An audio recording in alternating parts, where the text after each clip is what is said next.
We lost our minds in the darkness of night. We live to die. We lose our souls every day.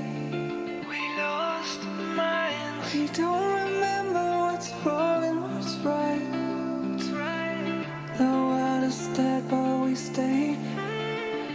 'Cause we are born as living fights. We live to die. We live to die. And we surrounded by the night. We live to die. We are shadows in the neon light.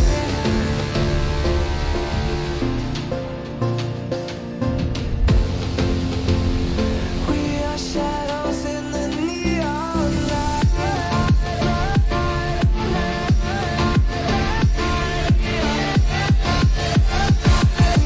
Shadows in the neon. We are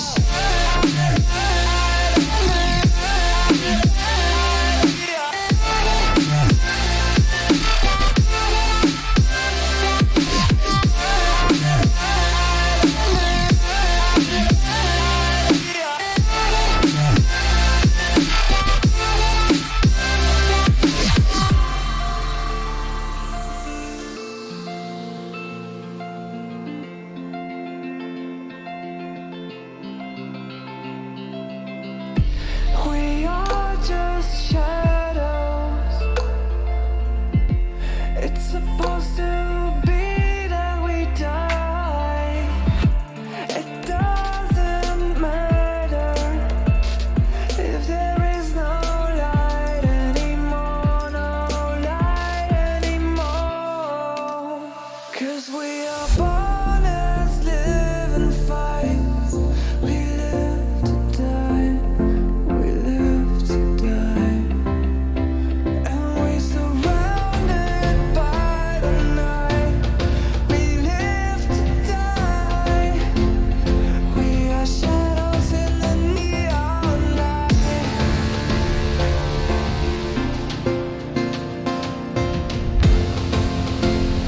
We are shadows in the neon light.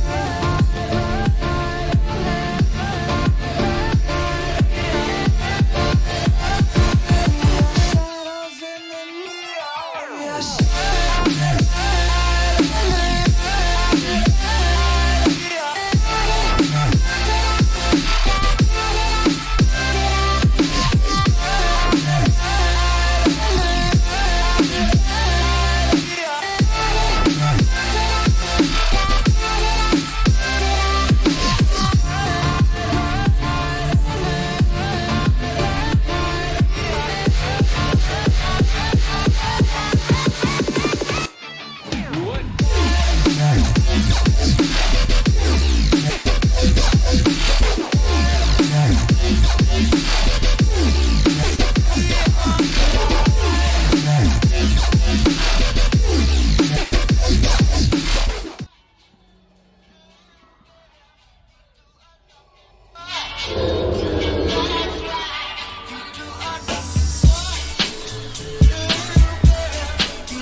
How's it going, everybody? Welcome back to another stream. Hope you guys are having a wonderful, beautiful day. How's it going, everybody? Welcome back.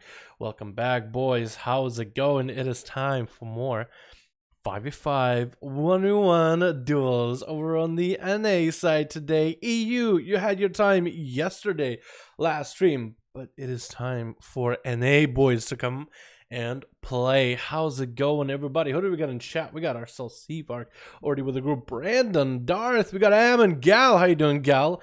Try and edit. Okay, make sure you're not doing it by yourself. Make sure there's someone to babysit you if you're gonna do that. You know what I mean? Brandon, we got ourselves Michael. We got Jennifer. I like the Y instead, the European style, the Swedish style. Puma, Chanel, Boris, Robert, Ryan, Sam, Matix. How's it going? By myself. We know you're a grown ass boy, but I feel like that's something that should need a buddy system. You know what I mean? I wouldn't know anything about it, but like the common sense for me is like probably would benefit from a buddy system or something. Can anybody talk about the Let's Chat? How's it going, boys? It is time for us to get in and get some duels going. Hopping on the NA right now. We're gonna dive into some duels. Now we got a couple changes happening next week, boys. It is not gonna be an easy transition for some of you.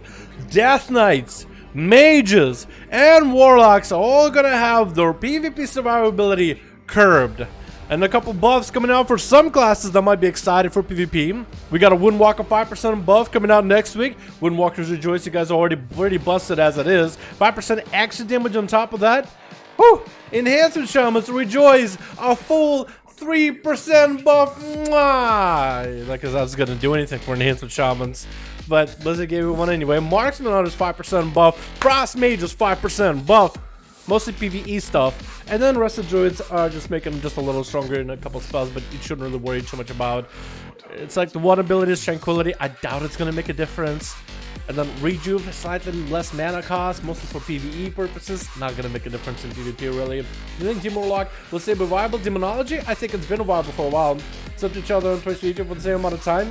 Yes, we have, Gal. Yes, we have. And you are a goddamn beauty, my man. You're goddamn beauty. But Gal, I actually will have no qualms if you decide to cancel it for any reason whatsoever. I'm just letting you know. Why am I in Marksman? Don't ask. Don't worry about it. Hopping on the Paladin to get the duels up and running. What's been happening with Controller's King? So Controller's King is broken right now. If you're an outlaw, I would recommend not playing it. So when you activate Adrenaline Rush, you get Adrenaline Rush buff.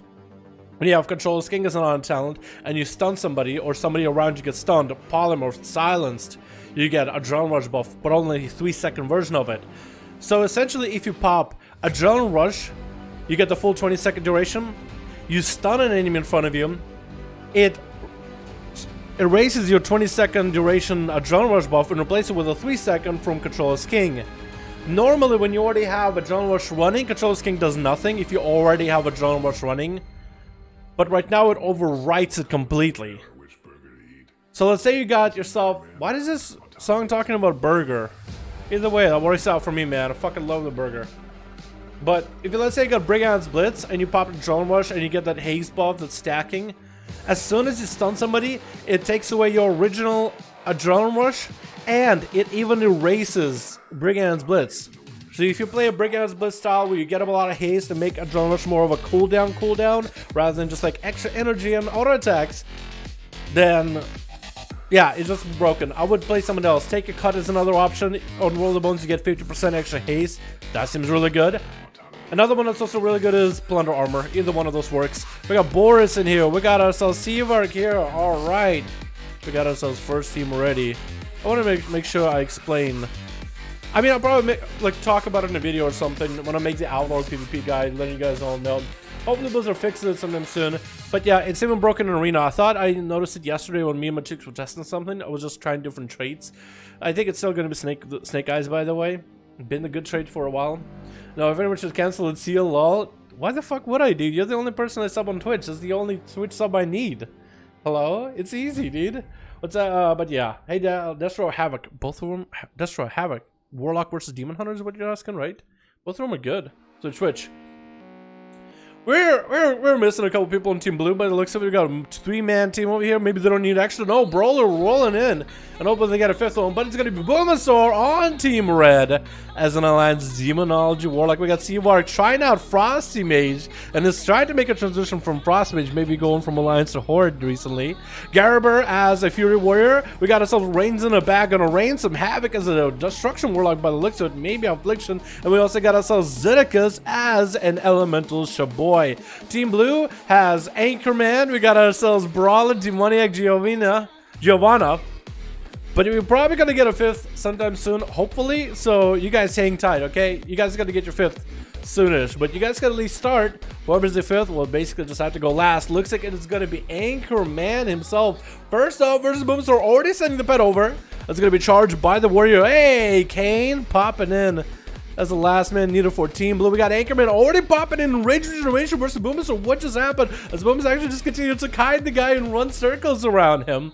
Looks like both of these bad boys are going to be playing Breath of the Dying build. Stormbolt onto Bulbasaur. Could that be a stun reversal onto Anchorman? That is going to be a stun. Does shrink it out of it. Then he's just going to walk out of the Boscourge Bombers that Boom set up right on top of the guy. Anchorman is still taking quite a bit of damage, but haven't really let Bulbasaur set up with Handigal Dance. Here goes the Handigal Dance into a Death Call. Gonna be that someone Tyrant coming out. Gonna be a weird charge out of Anchorman. The Tyrant is gonna be in play though. Gonna be doing quite a bit of damage. Anchorman could go maybe fear it, but he's actually just taking all the damage for free to the face. He's not sure what's going on. Literally backpedaling, trying to assess the situation. His brain processing is going on. It's happening, but he just cannot truly grasp the situation, and he dies to a random summon to a set of penance. You gotta be fast when you're playing against the Demonology. This man should have saw a Tyrant and said, uh-oh, Tyrant equals to an Infernal. I better run.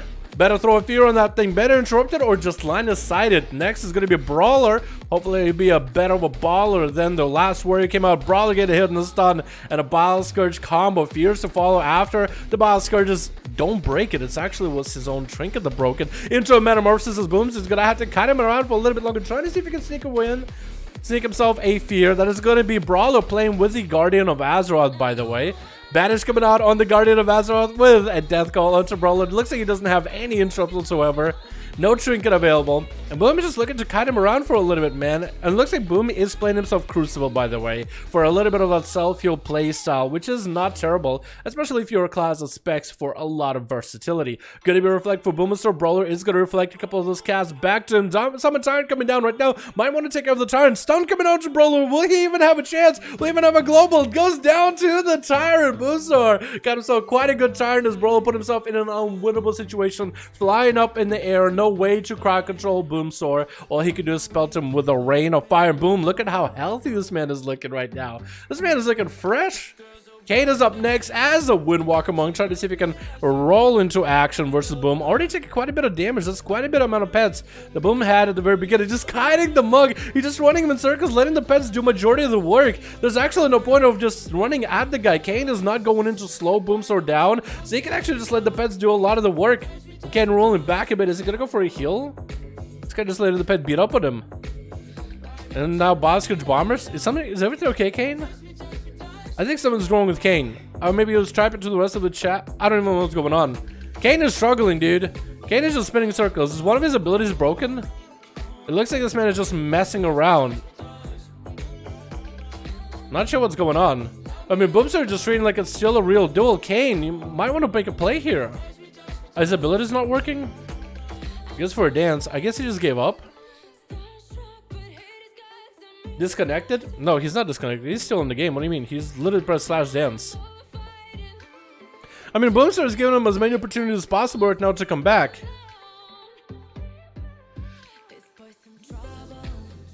And he's dead. No idea. Kane, I guess, had a weak start, and he was like, you know what? Cannot recover. Don't know what's going on.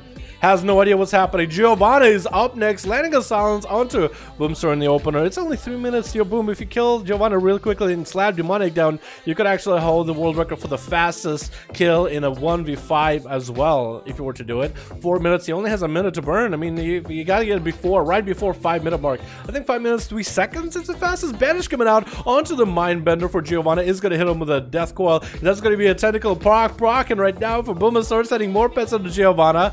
It looks like these pets for Boom are actually starting to do quite a bit more damage than usual. Boskage Bombers on the side, summoning a Tyrant onto Giovanna. Does have Disperse if they need to. Probably should be using Disperse. Let's land the Fear onto the pets as well as Boom. Setting Boom right after. The Demonic Tyrant is running in the other direction. Will not get any value out of him. Giovanna making sure to dip under the bridge to make sure to continue to kite the Tyrant. The Tyrant does get to look at him once it casts a spell, but he does dissipate after. Boom taking a bit of that dot damage from the Shadow Priest, but he still has a massive advantage. Disperse coming out for Giovanna though, with a Fear for Boomasaur. Is still going to be able to get himself handle down. Giovanna at least has the mobility to just run around the pillars, kite the pets for as long as possible until Boomsaur can lock him down. This is going to be a death call, maybe a stun to follow. Does have himself shields up and running. Boomsaur, I mean, all he can really see, but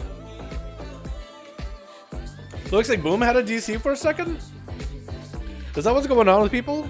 Are we actually having DC issues, or was that just people giving up? Huh, Monk bug his keyboard? Dude, so many people I hear that have a tough opener in these duels. First thing to say is, oh, my keyboard is bugged. I don't know if it's an actual excuse or not, or if it's just legit just happening to all of you boys. Sorry if it's a real thing, but I can't tell if it's a legit excuse or not. You know what I mean? Stun onto Boomasaur. Trading out a Crucible at Giovanna. ASUS sitting lowish on health. Safety Chicken does get to proc for the Shadow Priest. Not looking all that good. Does land a silence on Boomasaur for a second. Mindbender is coming out. And Giovanna is going to get interrupted on the cast, actually. Still hugging the corner. Not really sure if he wants to leave the corner or not. Doesn't even know the Boom is right behind him, though. He was kind of just looking at this corner the whole time. I don't even know if he was actually paying attention to where Boom went. Is that just everybody lagging or something? Hello? What is going on, dude? Original roll started, he didn't got DC'd. I get it, dude. I would have no idea. That seems to be too common of an excuse, is all I'm saying. Shadow Meds coming out for Giovanna as they're trying to hold off.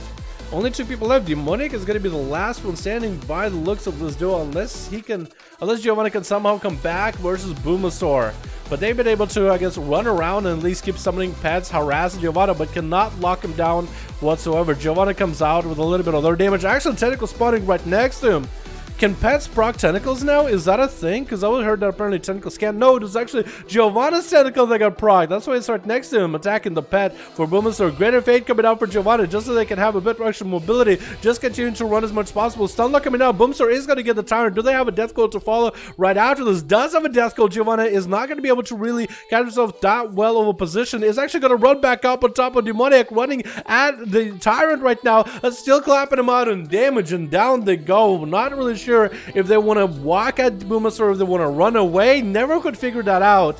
And they did go down with Boomasaur taking 4 people under his belt. What is Demoniac trying to do?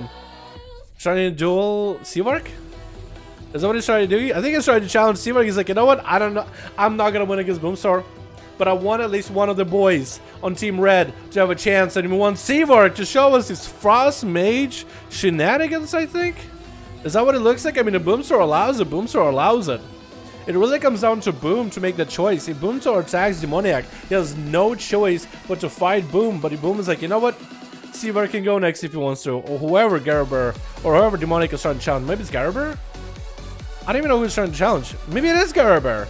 Maybe he just wants to have a big old 1v1 against a buddy of his own or something, yeah? 8 minutes in, 90% damp, but if we are getting a bit of a swap, it is not going to be a Boomasaur 1v5. Instead, it's actually Demoniac as a sub-rogue. Oh, he's throwing the bike at Garibur with a cheap shot, triple stack, back-to-back evasion coming out immediately as Garibur does go for a bit of a reflect. Demoniac getting hit with a Stormbolt, and it's going to be Fear to fall. Garibur fighting himself at below 25% health. This man is not doing good. Does get himself a charge heal off of Demoniac for a second. A little bit. It's going to go for a bit of a mass heal. Blind coming out. Chicken Side immediately leaping right on top of Demoniac. That's going to be Kid shot to stop him from being able to heal for a second. Twad Devastation getting thrown out by Demoniac. Does he have enough damage to continue on here? Getting those Eviscerate back to back. That's going to be a vanish off of that Crucible to follow. Going to be a port for Garibur. He's just desperately trying to catch the rogue out. He is sitting at about half his health. He does not have a trinket, won't have a human racial available for a while. Somehow Demoniac does get caught out in the open, Stormbolt by Garaber to follow as he's trying to get himself reckless as rolling. Demoniac needs to make a play right now as Garaber is actually getting quite a bit of health. Does not get juked though. That's actually really bad for Demoniac. Trying to go again, not happening. That's going to be Garaber jumping off as Demoniac heading right under the bridge. Blaze Storm coming out. Nothing Demoniac can do about it. And Garaber does snipe him out. That was actually so close. Sub Rogue versus Fury Warrior. Garaber does with it. Even though, honestly, that should have been Boom's game. That 100% should have been Boom's game. Either way, boys, that was a decent one to start with Boomster opening up as a Demonology Warlock trying to make a big play. Let's get us another deal going, yeah? Let's get us another one. We got Held Rock. And we got Matux. Beautiful. We got another team, boys. Let's get Held Rock and Matux, and we got Seavark's team in there immediately. Because the majority of them didn't get to play. Boomaster didn't even get a full 1v5. He had people literally fucking leaving. Which I don't understand, man. I don't understand. So can somebody explain me the bug so I can understand it better? Because otherwise, like so many of you guys have told me that you have this keyboard bug that's happening. It sounds like a lot of you guys have used that same excuse, but I don't want to treat it as an excuse. So if you can explain me what that bug is so I can understand it better. Because otherwise I'm just like, It's almost like everybody says, oh, it's like my dog ate my homework. Oh yeah, me too, me too. Oh yeah, me too. And it's like, did it really though? Did it really though? You know what I mean? Let's get Held Rock in here and Matux. Held Rock and Matux. See if I keep it the same? Perfect. Keep it as is, man. It's not a bug, it's an excuse. US, yeah, but it is. You probably excuse. Sometimes we can't attack, so we do a /reload. What do you mean sometimes you can't attack? Okay, so what does it do to your bar? You guys said it was something that's to do with the bar. Yeah, somebody explain to me. My ex-wife cheated. She too blamed the keyboard. Oh my god. Fucking savage, dude. Fucking savage, man. Oh shit. Do we got again? I think I got a queue again. Hold on. Held Rock and Matux. Let's try again. Definitely looks like a bug to me. A dog actually ate my assignment once. It was horrible. I have to explain to my teacher. You know that somebody actually did have that happen to them, right? If you own a pet, that probably did happen to you once or twice. There's no way it did not, dude. I know it's like a common excuse like, oh, my dog ate my homework that you always hear, but like, you know, to somebody that legit did happen. Dude, dogs, they're as lovable as they are. They sometimes do some dumb things, dude. You fucking love Fido like a fucking part of the family, but Fido, sometimes you put your nose in the trash where it doesn't belong, man. Sometimes he just goes and eats like literal garbage in the trash can. It's like, god damn it, Fido. You love him, but it's just like, no, you're better than that, Fido. That's the best pet that I can think of. I'm a pet person. I've never had a pet, dude. Switch. What do we got? We got ourselves Annie Mom coming in as on Holy Death. They've got ourselves attached to XO. How attached are they gonna be to their own skin? As Riley Cutie is gonna flay it. Nah, I was hoping that one of you guys would be on Undead. We also got ourselves Body Count Auntie Blue playing that so broke. Maybe Assassination. Listen, Execution going in for the big executions. Is he another Volpera? No, he's undead. Oh, here's the guy that's who's gonna flay your skins. There we go, perfect. And Vampiric as a shadow face on Team Blue. We got Dave. Just Dave. We got a Held Rock as Survival Hunter. We got Riley Cutie in the back as a Wind Walker Sketchy. Looking pretty sketch. And we got ourselves Sheep Eat PvP.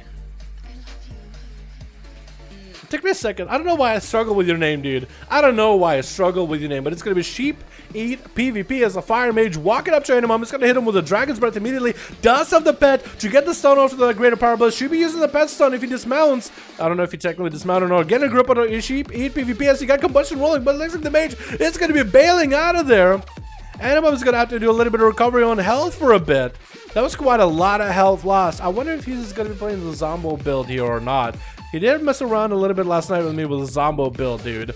That's going to be death back for Animum, getting all the health back. For Sheep 8 PvP, does go for a pet CC with the Ring of Frost. AMS coming down for Animum. Needs to get himself into a much better position, though. Sheep 8 PvP is looking for a little bit of a kiting spree here. Trying to go for the next Dragon's Breath. Did not get a trinket out of Animum, but that's quite a bit of cooldowns either way. Does yeet his pet over there. And might be able to go for the big summon. Zombies are going to be walking for Sheep. It's trying to land a palm over to Animum. Does get in with a stun, but one of the zombies Second still to follow. Abomination right after. It's going to be tricking out of Animum out of that sheep.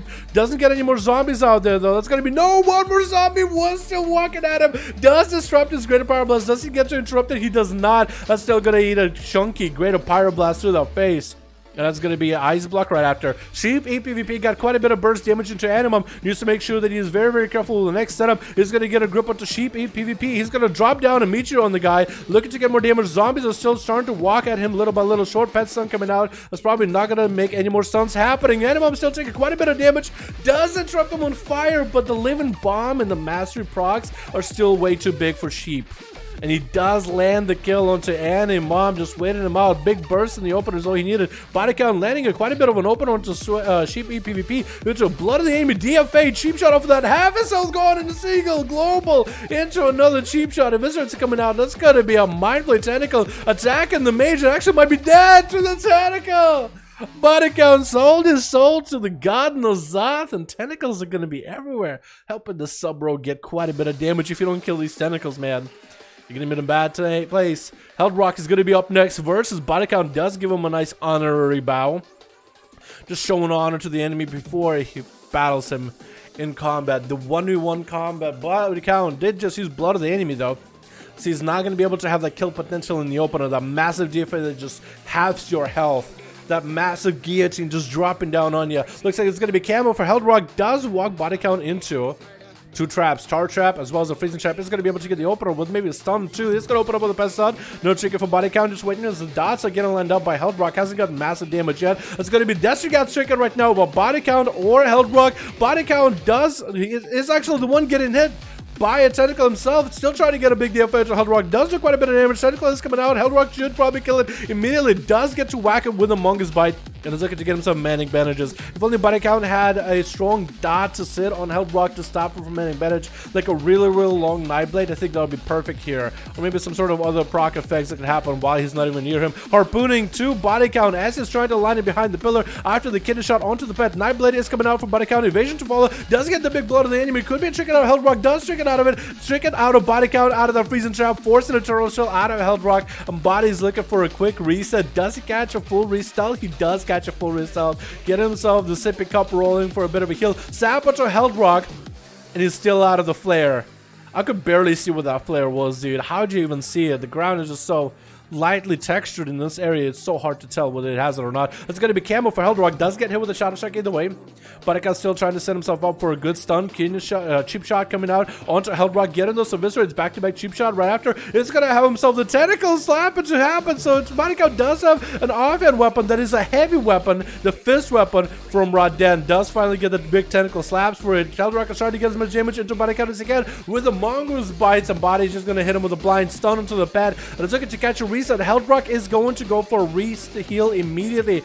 Manning bandages are coming out. Body Count is looking to maybe get a sap to Held Rock. Does stop him. He's at half health. If Body has a setup here with blood of the enemy, Held Rock has about half health to work with. If Body Count has a nice setup, sap on the pet, cheap shot on Held Rock, Nightblade to follow, Shadow Strike, Eviscerate, Shadow Strike, into a Freezing Trap. He's gonna have to sit it for a little bit longer. Held Rock, look at those, very defensive, trying to min-max the range so he doesn't land the Shadow Step off easily. That's gonna be twisted appendage onto Body Count. Could put him in a bad situation. Used to kill that appendage, actually spawns his own appendage to kill Held Rock's appendage. They're just both technically gods. Which one is going to get the favor of Nozath himself though? Held Rock jumping down. That's gonna be a tentacle that he does have to eliminate. Looks like stun on the Held Rock's pet is coming out. Won't have the pet sack available here. Body Count does get slowed by that charge trap. Stun onto Body Count. No way out of it. Destiny got tricked for Held Rock. Doesn't do the most amount of damage. Body does get a pretty big slap. Blood of the enemy coming out. No trigger available for Held Rock. Big DFA for Body Count. Does he have another stun to follow? That's an eviscerating. Does take him out. Trying to get himself a sippy cup. And it's going to be Dave DK landing Chains of Ice into Body Count. Not letting him escape at all. Shortest stun in the world. Body Count just waited a few more seconds for the Vanish to be available. The bike does come at him. Does have a Vanish right now. Doesn't get to use it though. Very unfortunate. Dave DK doing a little bit of a BM laugh at Body Count. I don't think that's really all that nice. But then again, who's going to be nice in war and battle? Dave DK going up versus Execution. Execution just yeeting himself out of there. Blaze Storm to make sure he doesn't get gripped back. So Dave DK's the Abomination just will not get any value. It looks like Dave is also spawning quite a bit of tentacles back there too. Or maybe it's Execution that's spawning tentacles? I think it is Dave that spawns tentacles too. Execution is just trying to align him as best as possible. Dave is spawning tentacles. Is Execution going to kill them? Should eliminate him ASAP. There's going to be a lot of pests surrounding him. Summon to Execution does trick it out of it. Disarm to Dave. He's looking to just kite around Execution. Why he's got his cooldowns up and running? Looks like he is too. Is playing the zombie build maybe? Oh no, that was not the zombie build. That was the Abomination stun. It just shares the same icon as a zombie stun. Execution taking quite a bit of necrotic strikes here and there. Still surrounded by the variety of different pests that Dave DK summons. Chain of Ice onto Execution as he does bail out of there. Yeah, Dave is just gonna have to walk at the guy, gripping him out in the open. Execution will not have a trinket available for the next setup. He needs to get some big damage. Twisted Up finish coming out, does eliminate it immediately. Dave does continue to pressure Execution though, not only with his appendage, which are staying up for quite a while, but also his necrotics. Execution is just having to go between one person and the other when it comes to finding globals in order to take one out or the other, and Execution does go down. Cannot decide whether he needs to focus the Death Knight or the tentacles, and that's what is that tentacle, dude? You literally just barely tagged the Vampiric and he's already more than half health dead from the tentacle alone. Oh my god, he barely tagged him and instantly spawned a tentacle. Looks like he is the real, true, corrupted Death Knight, the full warrior of N'Zoth himself, the champion of the old gods, dude. He just spawns tentacles on command. And you got so many against Execution. Vampiric still trying to find a way to survive, but even tentacles of the N'Zoth and Shadow turning against him, even though he's a Shadow Priest and is already attacking. Attached XO immediately. Attached trying to see if he can battle his metal against Dave DK. Is he going to be able to bubbling this damage right now just so he can get some damage into Dave DK, who's actually taking quite a lot. Could be going down. Tentacles turning on Dave. We found our new N'Zothian champion. Attached is the one that has tentacles serving him, boys. All of you boys are into some weird stuff. All of you boys are into that tentacle stuff, huh? By the looks of it. Oh, looks like Riley taking a bunch of damage out of nowhere by the Paladin. I actually did not even expect this. I'll just chunk down to half. He's going to check it out of the Hodge. Going to be a hand of hindrance to slow him down. Riley's going to wall himself up. Attached. Dust of Wings going to follow. It's going to be more twisted advantage. But what a Karma. The Paladin, if he can't even reach him, trying to see if he can reach him, does land the Karma. Attached still has a Blessing Protection and Shield of Vengeance. And it's just looking to pony out of the dude. Riley, you almost got obliterated by tentacles themselves. Just by tentacles alone. I need to get myself some technical weapons now. Looks like that is the meta. I would love that as a dagger in my offhand. Attached getting hit with a bit of the blood facial? Oh no, he's the one using the blood facial. That looked like a little bit weird. Gotta be a Bob for Attached as a touch of death coming down. But Riley looking to get the hell out of there immediately. Attached looking to end this game. Just needs a couple globals to hit Riley to maybe spawn a tentacle or two. That's all he needs.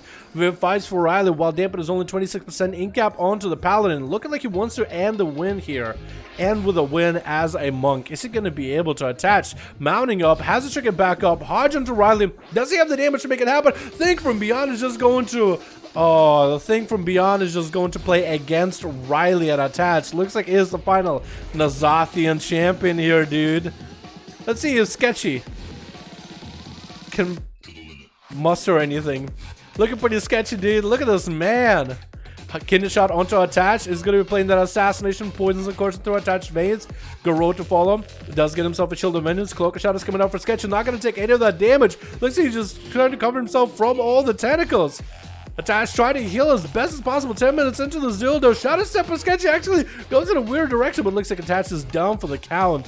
Sketchy is the sketchiest man at the end. Like, even N'Zoth will touch him, dude. Look at this guy. Look at the way he looks. Even N'Zoth won't even grant him a blessing. Does he need one? No. That's how you repels all the tentacles, dude.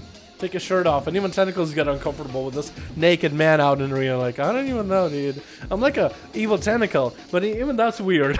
Alright, boys. Let's get another one going, yeah? We got Direwolf in here. Should we get Direwolf versus Seawork real quick? Got a group. Hey, need one more? Okay, we need one more, so we're gonna get somebody else at you. Let's then bust it out. Dude, Sin hurts. Assassin rogues hurt, man.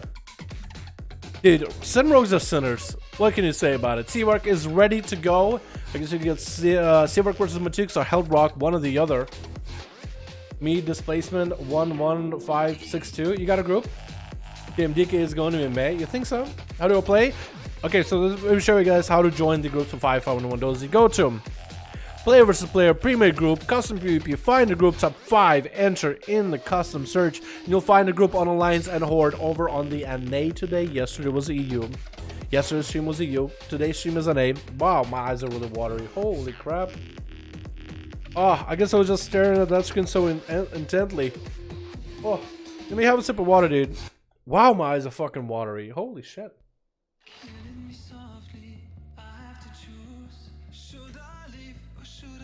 Oh, I guess I was just staring at the screen. I did replace both of my contacts recently.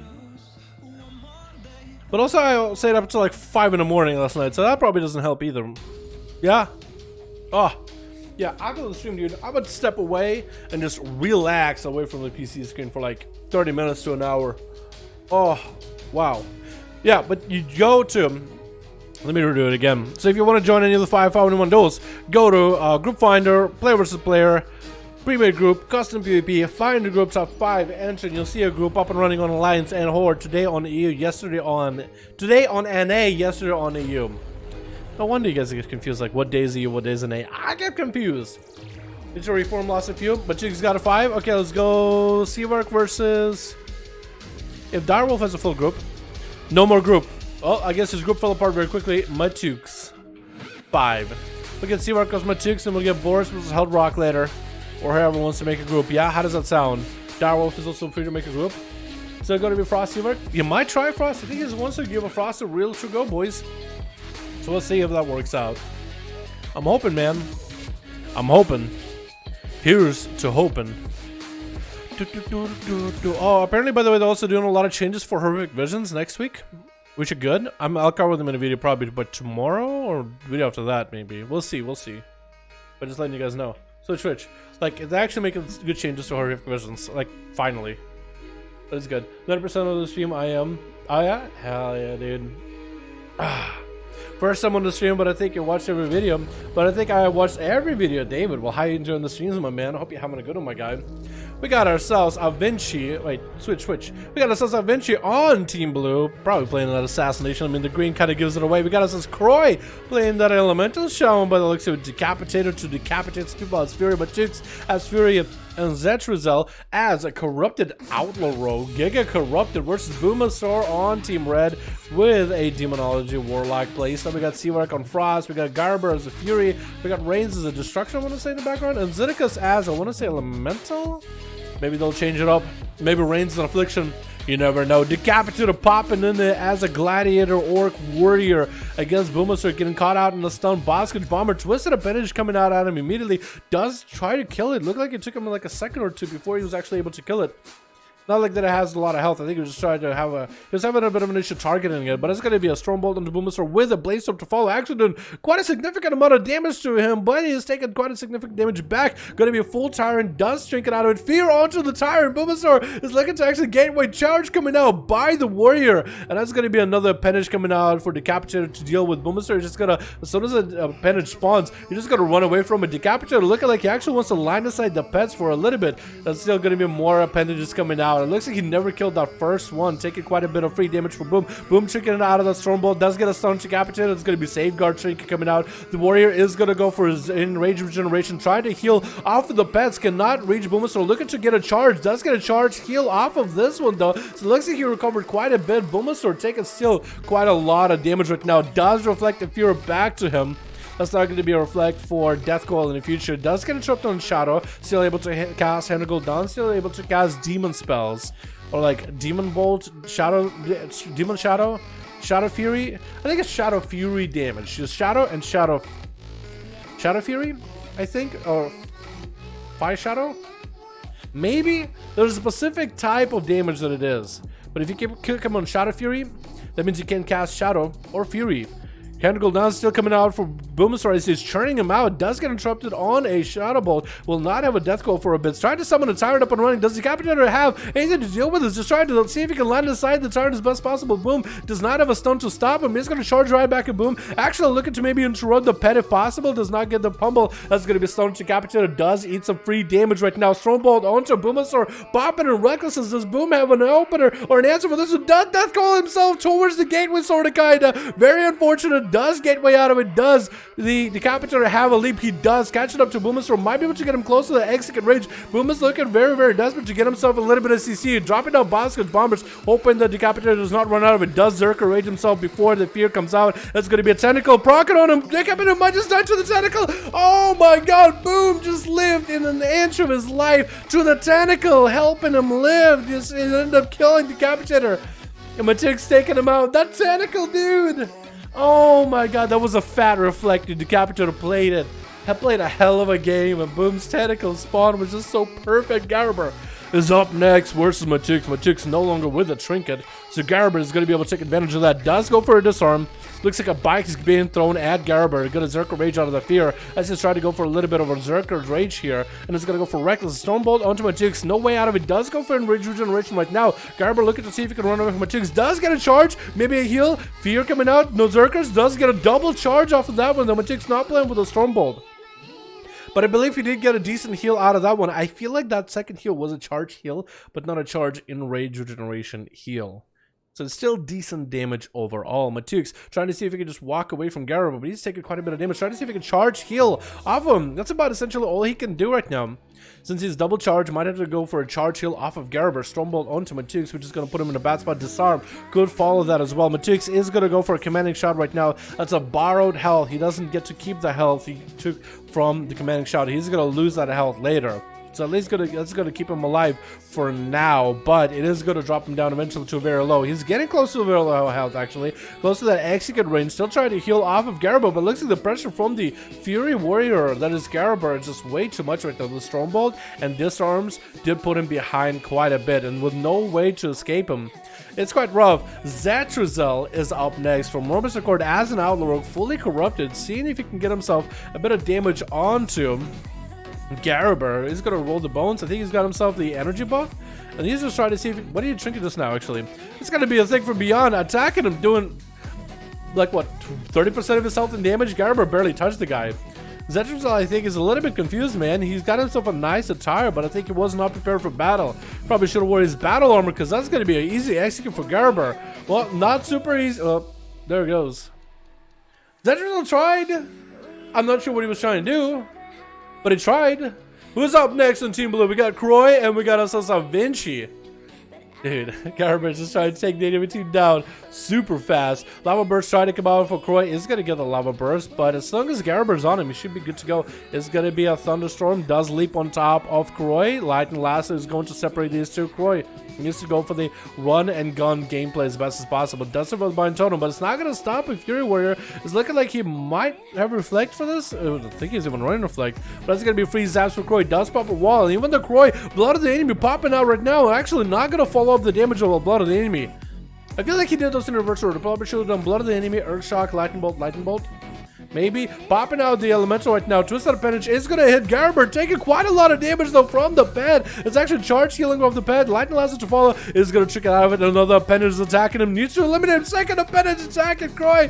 Just got himself quite a bit of free damage. Garber is going to sit on the pad with Enrage Regeneration and heal in that situation. He's not going to try to kill appendage. He's just going to focus on the alley. I guess some of these guys don't have health bars enabled for these tentacles, so it's a lot harder to see. You might want to start enabling minion health bars. It just might be easier. It's a clutter on the screen, but at least you'll see those appendages. It looks like Croy is not looking that good. No more tentacles spawning for this man. Just trying to see if he can survive a little bit. Garber looking like he actually peeled away from the guy for a second. He looks like he ran in the other direction. Going to be a bit of healing for free for Croy for now.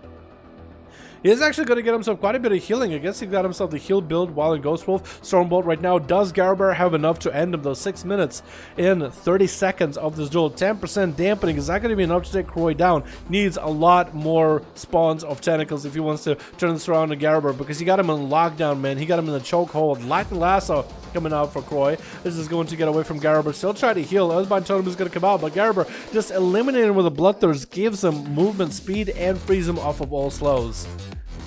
That's about all they can do right now. Is Monkey in the middle. As Croy is trying to desperately to recover.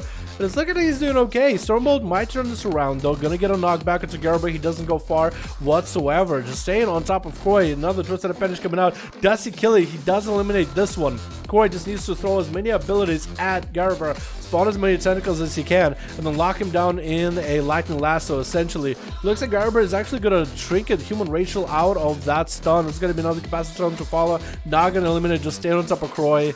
And Croy is just running out of time. The longer this duel goes on, the whole minute passed, and 50% dampening, 5% extra difference. And looks like we actually lost somebody on Team Blue. Looks like it was a Vinci that got DC'd or something. So Gerber ends up winning that one with 3 kills. I'm actually kind of sad that I Vinci DC'd. Kind of sad.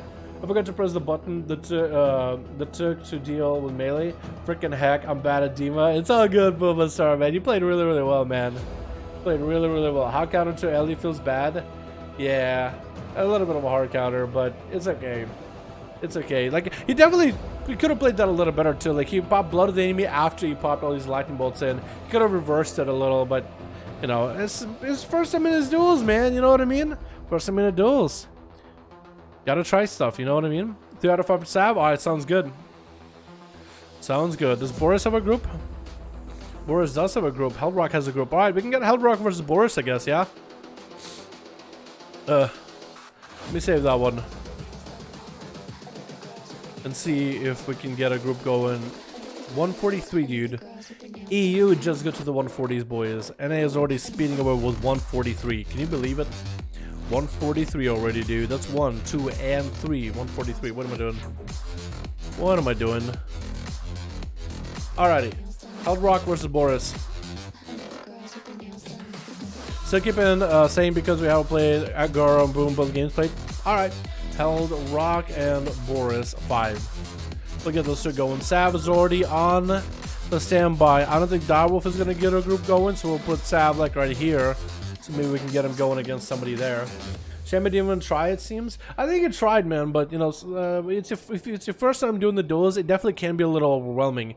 You know what I mean? I feel like the next time he duels, now he figures out like, oh, that's how this thing's played. That's the things to go. So now maybe he didn't have like a talent that was needed to fight a melee. Maybe he was really trying to gear against Seavark and Boom, so he wanted to counter the ranged. So maybe that's his playstyle was, and he just kind of was like, well, okay, I guess I'm kind of out of luck.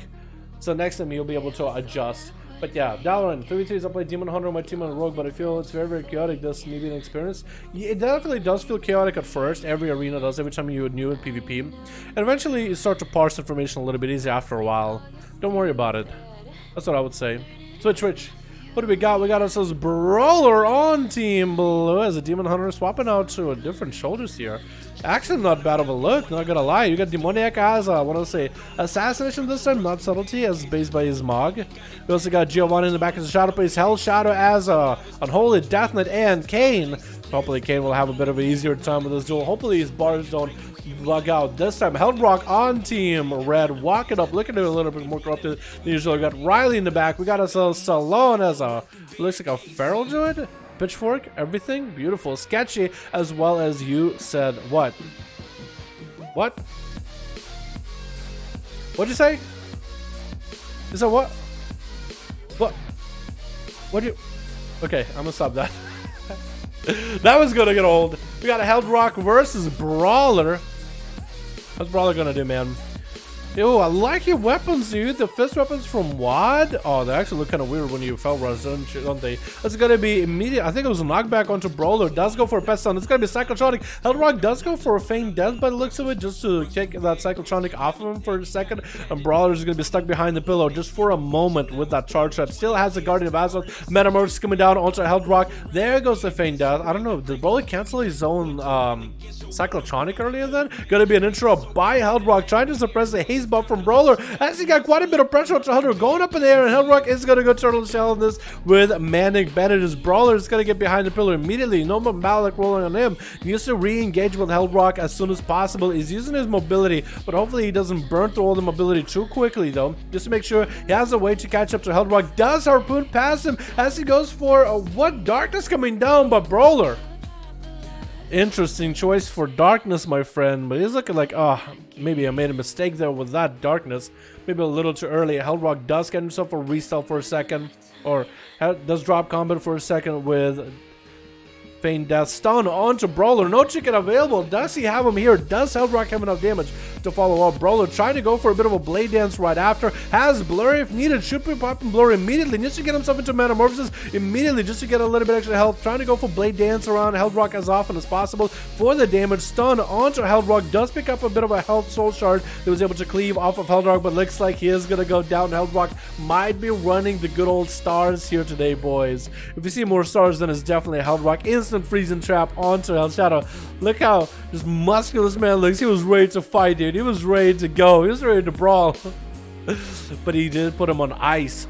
Stunned by the pet, not gonna have the good strangulate for later. Hellrock is gonna go for a Master Skull in order to free him of a movement impairing effects as Hell Shadow dropping down the Abomination, trying to get more damage onto Hellrock. Is that gonna be a full army? Maybe set up here. Looks like he's setting up for big damage. That's gonna be full army coming up. Hell Shadow popping in AMS in case there's another freezing trap. Hellrock not really all that good right now, actually. Stun onto Hell Shadow. He does IBF. The safeguard tricky coming out for Hellrock, and he's trying to see if he can survive plus all the pets. Does throw a freezing trap on a random ghoul.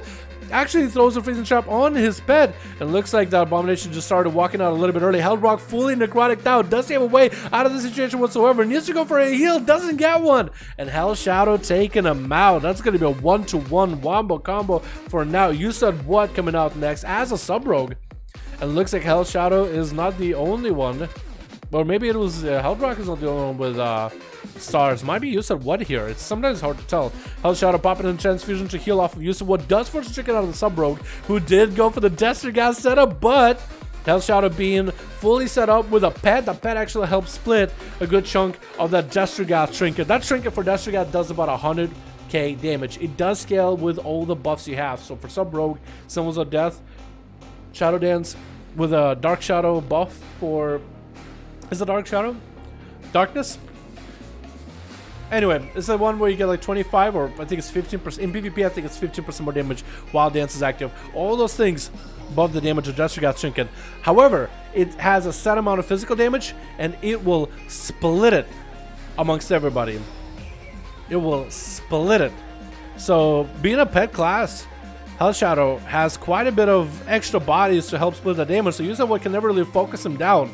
That's still good damage, but if the pet takes a good portion of it, it really stays away from a DK. Hell Shadow is going to pop the full Abomination's might and everything, try to see if he can corner Use of what, get a shot onto the Death Knight. Does Use of what have enough damage? Looks like stars are coming out from the Death Knight maybe. Transfusion coming out for Hell Shadow, looking to get a couple Death Strikes, and Use of what does not have evasion to deal with it, just has to let the DK do all the damage. By coming out, and Use of what took quite a bit of burst, and that's going to be an army of the dead sitting and meeting him on the other side of this arena. You said what, playing with a haste heavy build. I don't know if that was a good idea with a haste heavy build with that trinket, but interesting choice nonetheless. Cheap shout out to Hell Shadow, might be a perfect opportunity for You said what to turn this around. Destergas Trinket splitting the damage amongst Hell Shadow's pet as well as the mages of the dead that was still up. Necrotic stacking up onto You said what, blind onto Hell Shadow. Does You said what even stand a chance here? Looks like he's just standing still. Looks like he was like, you know what, I'm gonna try. I don't think I'm gonna do it, but looks like Death Knights. Death Knights. What can you do? Hell Shadow taking him out. Next up is going to be Salon. Opening up onto Hell Shadow. Maybe that's what Blizzard decided. You know what? We should nerf Death Strikes for Frost DKs and Unholy Death Knights. And Blood Death Knights. Because that's happening next week, by the way. So Hell Shadow, enjoy it while you got it for now. He's pretty defensive right now. This is going to be Thorns for Salon right now as he's looking to get away after dropping down a bunch of bleeds onto Hell Shadow. Dropping down Abomination on the other side. The Pharaoh's actually going to meet Hell Shadow, trinketing out of the Strangulate. Wall still running. Might have to rotate another wall while he's engaging with a Death Knight. Is going to catch a resell. Twisted Appendage attack, and Hell Shadow needs to eliminate those things immediately. That's free damage for Salon. But it looks like Hell Shadow is able to deal with it fairly well. The Abomination is still charging at Salon. Death and DK on one side, so the cat is at least not going to be able to catch a reset here. Does go for a little bit of a swoopment at most. 6 minutes into this duel, dampening, rolling up towards the 8% mark. Hell Shadow does death pack them a little bit early just to give himself a good chunk of health at the very start. And is looking to maybe get a grip onto Salon. Does he get one? He does not. It looks like he used one earlier. I think maybe it was a strangulate from earlier. Salon does catch himself a regrowth, has no more walls available, so he's honestly kind of out in the open. And as long as El Shadow can put Salon next to the Mages of the Dead, next to the Death Knights, and all those pets, then it'll be a good game right there. Salon did wait out the pets, getting a stun to Hell Shadow, big bite to follow, Twisted Appendage attacking the Death Knight, should kill the Twisted Appendage, even though it takes a global. Big bite coming out as he's trying to reverse the damage back to Salon, gripping him as he gets around the corner, does not have any more grips, does have the pet charge to root him for a second. Is that going to be maybe a strangulate around the corner, trying to catch a regrowth? Does the pet have an interrupt there? I think the charge is the interrupt as well. Salon barely in health, popping himself Crucible, that's going to be Thorns and Wild Sitting in Bear for him. And it looks like he is going to be able to outrun the Death Knight. He is able to use the mobility that his class is given in order to deal with the menace that is the Death Knight. At least for the time being. Abomination coming out from one end. Salon is going to have to beat it. That's also going to be Mages of the Dead. As long as Hell Shadow can keep this Feral out in the open for the pets to attack him, he will be in a bad situation. Stunned by the pet comes out, which is very, very short. Salon tried to evade the Death Knight, but the pet is getting to attack him. The Cracks are attack up, bashes the Hell Shadow, but he's taking all the free damage, doesn't have a wall to deal with it. So that's going to be strangulated right after Salon, barely any health. Any more grips available by Hell Shadow is going to throw another Crucible into Salon. Somehow still alive, still surviving for this duel. It has a trick back up if things go bad. Has a wall right here to engage, but the Death Knight is at full health, the full Army of the Dead coming out. Salon does get himself Thorns, AMS coming up for Hell Shadow, just ignoring the Thorns completely. Needs a bit more necrotic strikes in order to 100% guarantee him the win for this duel. Salon continuing to run as fast as possible, still trying to heal himself with everything they can, avoiding the pets, but the Death Knight is right on top of him right now. 8 minutes into this duel, 90% dampening. Salon with barely any health left, necrotic down pretty hardcore. He got himself a rejuve rolling, no health left whatsoever. Down they go. And the Fellowship of the Dragon, which is his guild, falls apart. Riley Cutie, literally the last man standing on Team Red, can they verse against Hell Shadow. Again, Blizzard is nerfing Frost Unholy Death Knight and Frost Death Knight Death Strikes. And I feel like with this arena, might show that there's a reason why they're doing it. Have you seen the healing that Frost and Unholy Death Knights can do? They're not even running tank triggers no more. They're not even running tank. This man had a bunch of if this man had tentacles for corruption, this would be perfect. Riley taking half your health in damage as the full set of pets are attacking Karma onto Hell Shadow as AMS coming out for the Death Knight. Riley is going to be able to recover a little bit of health through that Karma, but they're just getting trucked more than Hell Shadow. Hell Shadow looks like he's the one on the run, but he's just trying to avoid the damage out of the... Oh no, Riley taking damage from your own! Think from beyond, dude, and that puts you in such a bad situation. I think it's unwinnable. Grip, oh, does get himself the, oh, rolled out in the open. Didn't need to though, but he did get himself the port.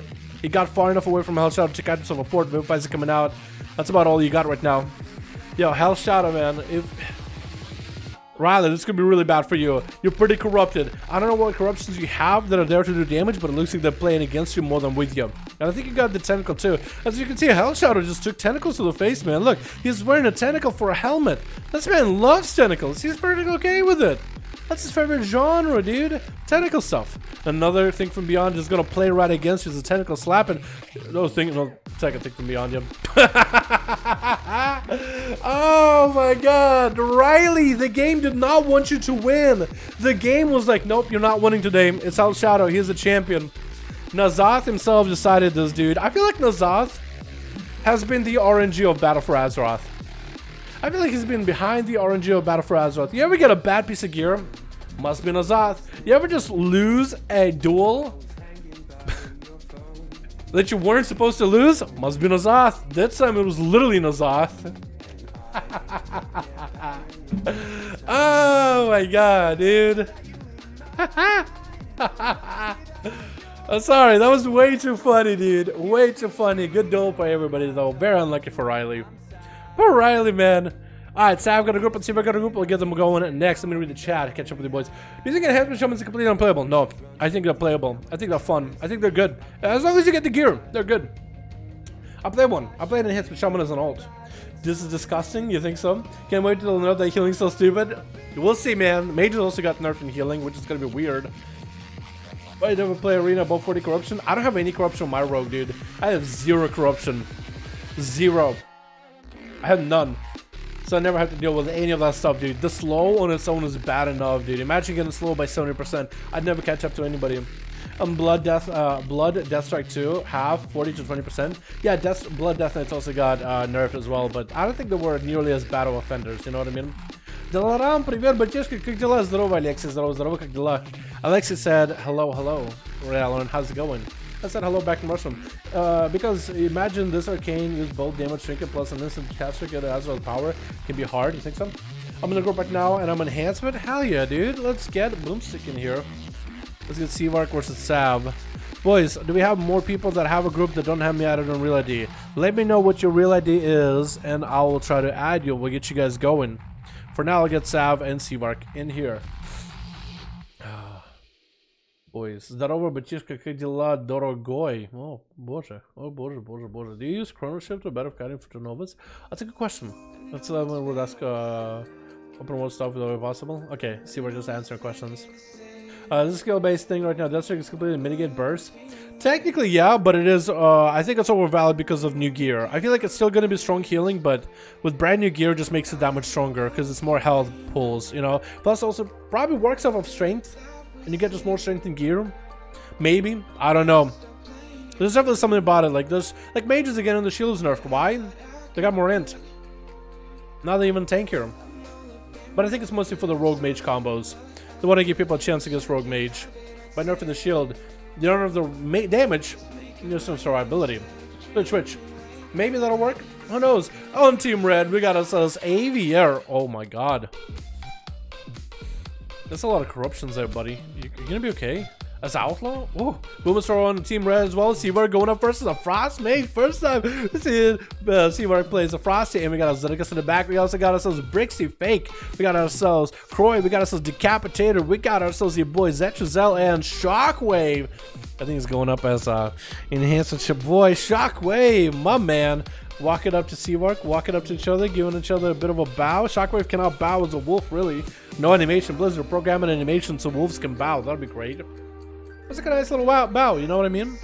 Do it. Invis coming in for Seavark, trying to land a Polymer for the Shockwave, playing the Frost Mage, so we'll see how Seavark can make Frost work. Frost might be the better choice for mages in the future. We'll have to wait and see. Big shadows into Shockwave already. It looks like Shockwave got himself that Infinite Stars rolling against Seavark, as it's already tagging one inspect. Shockwave popping in full cooldowns right now. Wall, as well as Bloodlust, looking to get a big setup onto Seavark. Does get a massive Storm Strike. Sundering. Shockwave taking quite a bit of damage himself, though. Invis coming out for Seavark through the nether portal. It looks like he's also getting hit by also Infinite Stars by Seavark. He just dumpstered him with those Infinite Stars. Yo, Shockwave, that was very unfortunate. He did not expect that extra Invis out of the mage, using the gateway trinket. Decapitator getting a short charge through the water alley. Seavark is going to have to walk him back a little bit. Seavark is using breath build in order to get quite a bit of good execute damage and bursty damage onto Decapitator, as well as his enemies. Tried to kite the warrior around, getting quite a bit of Infinite Stars damage. It's going to steal that safeguard trinket. Frostbolt's coming out as a commanding shot coming down for Decapitator. Looking to get himself massive kills off. Seavark is getting those within Rage Regen. Seavark cannot shake this warrior off at all.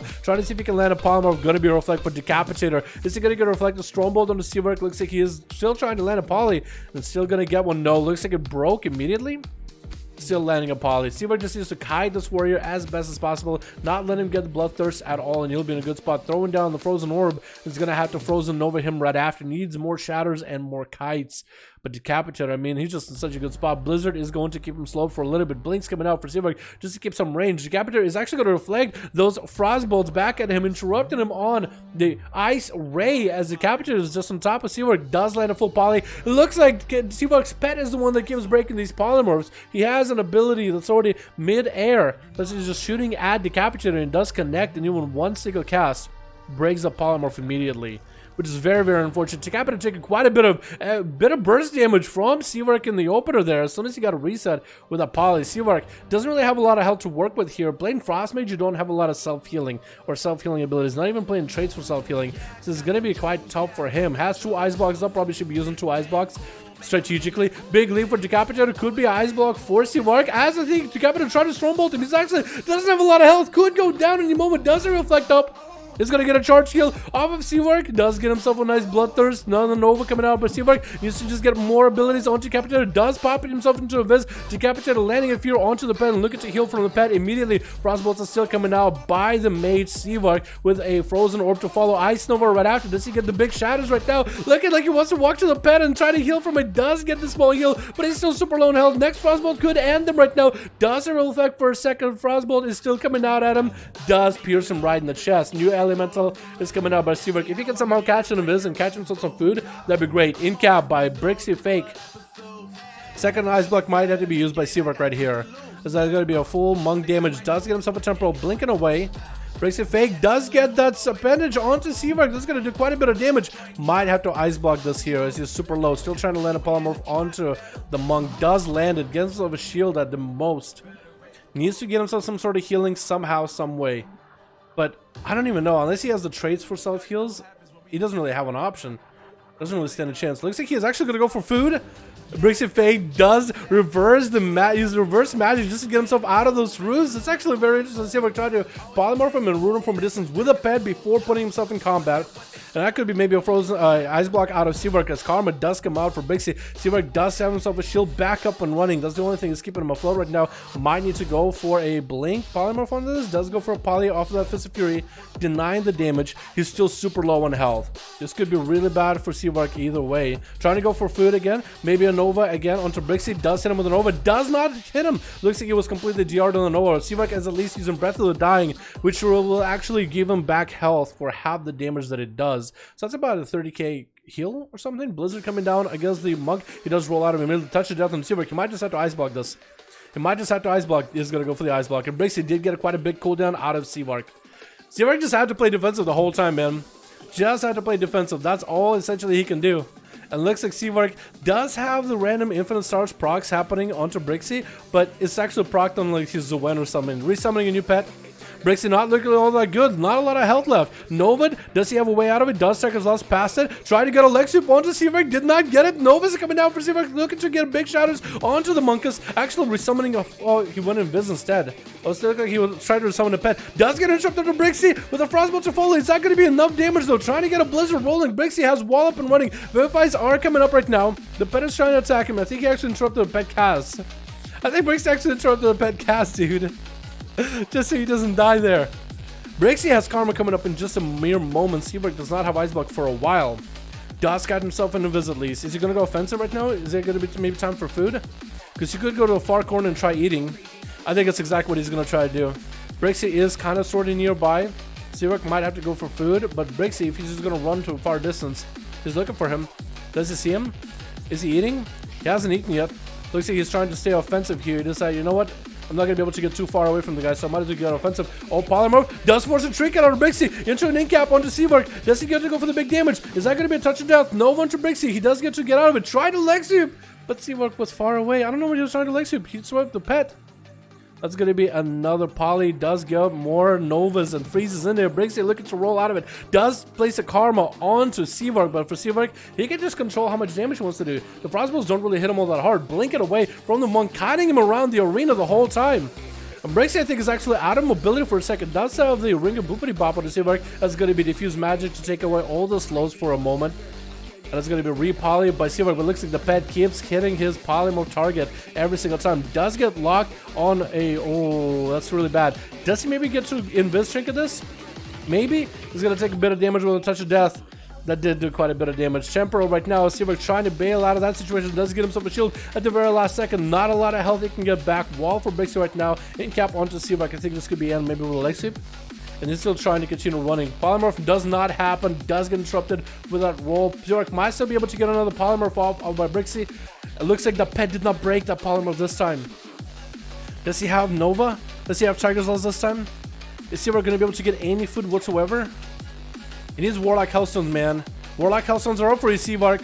They are up for you if you need them. Still trying to run Brixie through the frozen orb. Does get to Nova him next to the orb and continue to shatter him down. Might be able to turn this around. Actually, the damage all of a sudden is in favor of Seawork. Might be able to just try to see if he can get offensive. Looks like he's going to place a Blizzard on one side of the arena. Could go with far distance and try to see if he can eat or try to see if he can score a kill. Karma soon up for Brixie. Does get interrupted on his own cast. In cap onto Seavark. Karma is going to be available for Brixie. Seavark is going to have another ice block if he wants to use it. He does have Cold Snap. I guess he wants to wait for as many abilities as possible before he uses Cold Snap, because you get quite a lot of abilities back.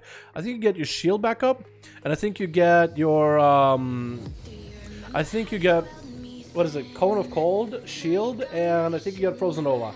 Like the one around you in AoE. Looks like more tentacles are spawning onto Seavark, but attacking at least the wrong target. Attacking the pet. Brixie is taking quite a bit of damage. Does a wall as well. Diffuse magic deal with Seavark is getting Nova to every single opener. He's gonna use diffuse magic and wall together. Will he probably have Tiger's Lust for the next route? Stun onto Seavark. Does have Ice Block if things really go bad. There's gonna be more Fist of Fury. Does go for a Gladiator's Breach, and it's gonna go invisible. Still taking a lot of damage right now though. He does have the Breach, so at least he can run away from Brixie. Is gonna land a Polymorph on him. Could be a Trinket. This is gonna be a Trinket into in cap, and Brixie just had him so low with a leg. Rising Sun Kick is all it took at the end. Seavark actually had himself quite a good game until Brixie joined the fight, and even then, that was the closest match I've ever seen. Avier is up next, trying to get some big damage onto Brixie. Getting hit with a disarm, immediately stun onto Brixie. Looking to pistol shot the guy around. Try to get himself a grapple hook out of the way, but didn't get it. Did I have to go for advantage? Looks like Blood of the Enemy for Avier. Does have a parry up and running to deal with Brixie. Brixie just looking to roll out of this. Still taking quite a bit of damage. Wrinkle Boopity Bop coming out, but Avier is going to go to the other side of the arena completely blind onto Brixie. Is trying to get away. Super low in health. If Avier has the calm points, he actually could get a kill right now onto Brixie. He does need to know that it's an orc. Does he catch a resale cheap shot right now? Does he have enough damage? Stun to follow? Does he get it? He does get it. Aver taking him out. Fully corrupted outlaw rogue taking down the monk, and the monk immediately bails, dude. Wait a second. No. Wait, I can't even. Oh, there it is. Where'd he go? His body disappeared. He immediately rage quit out of that one, dude, as soon as he went down. What?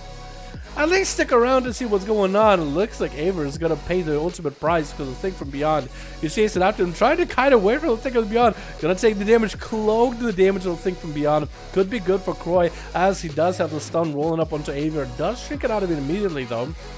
That's going to be a wall for Croy. Aver trying to pistol shot him to catch up to the guy, but he's slowed quite a bit. Is going to get himself a gouge onto the pet, stun onto Croy. Does he have good damage to follow from here? Does go for Plunder Armor right after, trying to see if he can do anything to Croy. He does have the Twisted Appendages that are not proccing on the right target, however. They're proccing on the pet instead. Lightning Lasso onto the rogue, and that's going to be Croy's Twisted Appendages proccing onto Aver. Needs to find a way to eliminate those things. Pistol shot him from a distance, staying in line side of those things. That's going to be an extra pet for Croy. Does go for advantage and opens up with an ambush. Blood of the Enemy to follow right after. Aver needs to score the win right now. Does grapple hook in front of Croy. Does not get the kick for that though. Croy is still super low. Stun onto him. Does get the pet to start attacking Aver, but that's going to be a thing from beyond to meet this rogue. Does roll for a reroll and does dodge and juke away from the thing from beyond.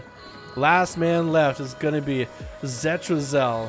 As an outlaw versus outlaw, how does this duel come to outlaws versus outlaw? Think from beyond attacking Avier immediately. Zetrazel getting hit with a disarm right now. Avier is not going to really have too much health to work with. That's going to be parry for Zetrazel. Does get hit with a stun. Does not shrink it. Avier got his own parry rolling right to Zetrazel. Shrink it. That stun super giga late. It's going to be Avier not sitting there between the eyes that long. You think from beyond is going to help equalize their health. Both of them are super low. Blinder Zetrazel for Avier. He is the one with the advantage. If he goes for a big old sap spree, and he's going to go for sap spree. Aver, it's your game to lose right now, man. It is your game to lose here. Cheap shot, and he opens up before the yards are gone. That's going to be a blind to Aver. I did say it's your game to lose, buddy. Zetrazel does not open up with a stun himself, though. Could be his own game. Aver and Zetrazel making a couple mistakes here and there. Short stun to Aver, but looks like Zetrazal's health is so much lower. Does not go for any corruptions, but he didn't help him kill spray onto Aver. He does get to get a couple of those sort of strikes at the end. And he's the ultimate champion in this Outlaw v Outlaw. I like how both of them using axes, by the way. How did those two Outlaws decide to use both axes, man? But that's going to be Seavark. Aver with a big old 3 kills, dude. There it is, man. I just wish I could have Cold Snap earlier if I didn't get cocky. Dude, that's a hard one, man. I don't know if maybe Crucible is... I don't know if Breath of the Dying is better, or maybe Crucible is better as a Frost Mage for self-heal, because you don't got no heals, man. But I was so close, Seavark, man. I feel like if that was not a Windwalker Monk, it would have been a much different duel, dude. Much different duel. Anyway, let's get another one going. We got Sav. We just had Sav and Seavark play. Boris got a full group with a God Rogue. I guess we need to queue Boris versus Seavark or Sav. I feel like lots of dudes on Seavark's team, basically just like 1 or 2 guys get to play, but never it's a full team. They're just too good, man. They're just way too good. Or maybe they're still trying to get a group together. Glad, man, you're still cool in my book. Your dreams made of shadow, but you still did a pretty good job. Fucking awesome, man, dude. God damn it, you got them dad jokes on the lineup. Isn't Frosty at least played Mage Spec? That is true. Seawork prior to this had been, oh, what the fuck? That's not even an NCS song. Why would YouTube start playing a non-NCS song? I literally have it played on my list. I'm like, hey, play my list, loop it. And it's like, don't loop it? Random song so you can get copyrighted? Yes. Yes. Yes, YouTube. Yeah. That's my favorite. My favorite. Yes. Just seeing that stream doesn't really do much for streams, honestly. But it's just still so sad to see. It's just like, man. Because it's a clean record and there's just one blunder. Just because YouTube fucked me, and it's just like, come on, YouTube. You can't even blame me on that one. Are you kidding me? Alrighty, boys. Boris, make it in your group. Alrighty, we got Seawork, and I guess we can get Sav versus Boris first, while Seawork is making a new group. Yeah, I think that'll be fair. I know what feeling when you win 100% and you throw by on accident. Been there, Seawork. I think all of us have been, man. You gotta pick yourself up by your bootstraps and keep chugging, dude. Keep chugging, keep chucking.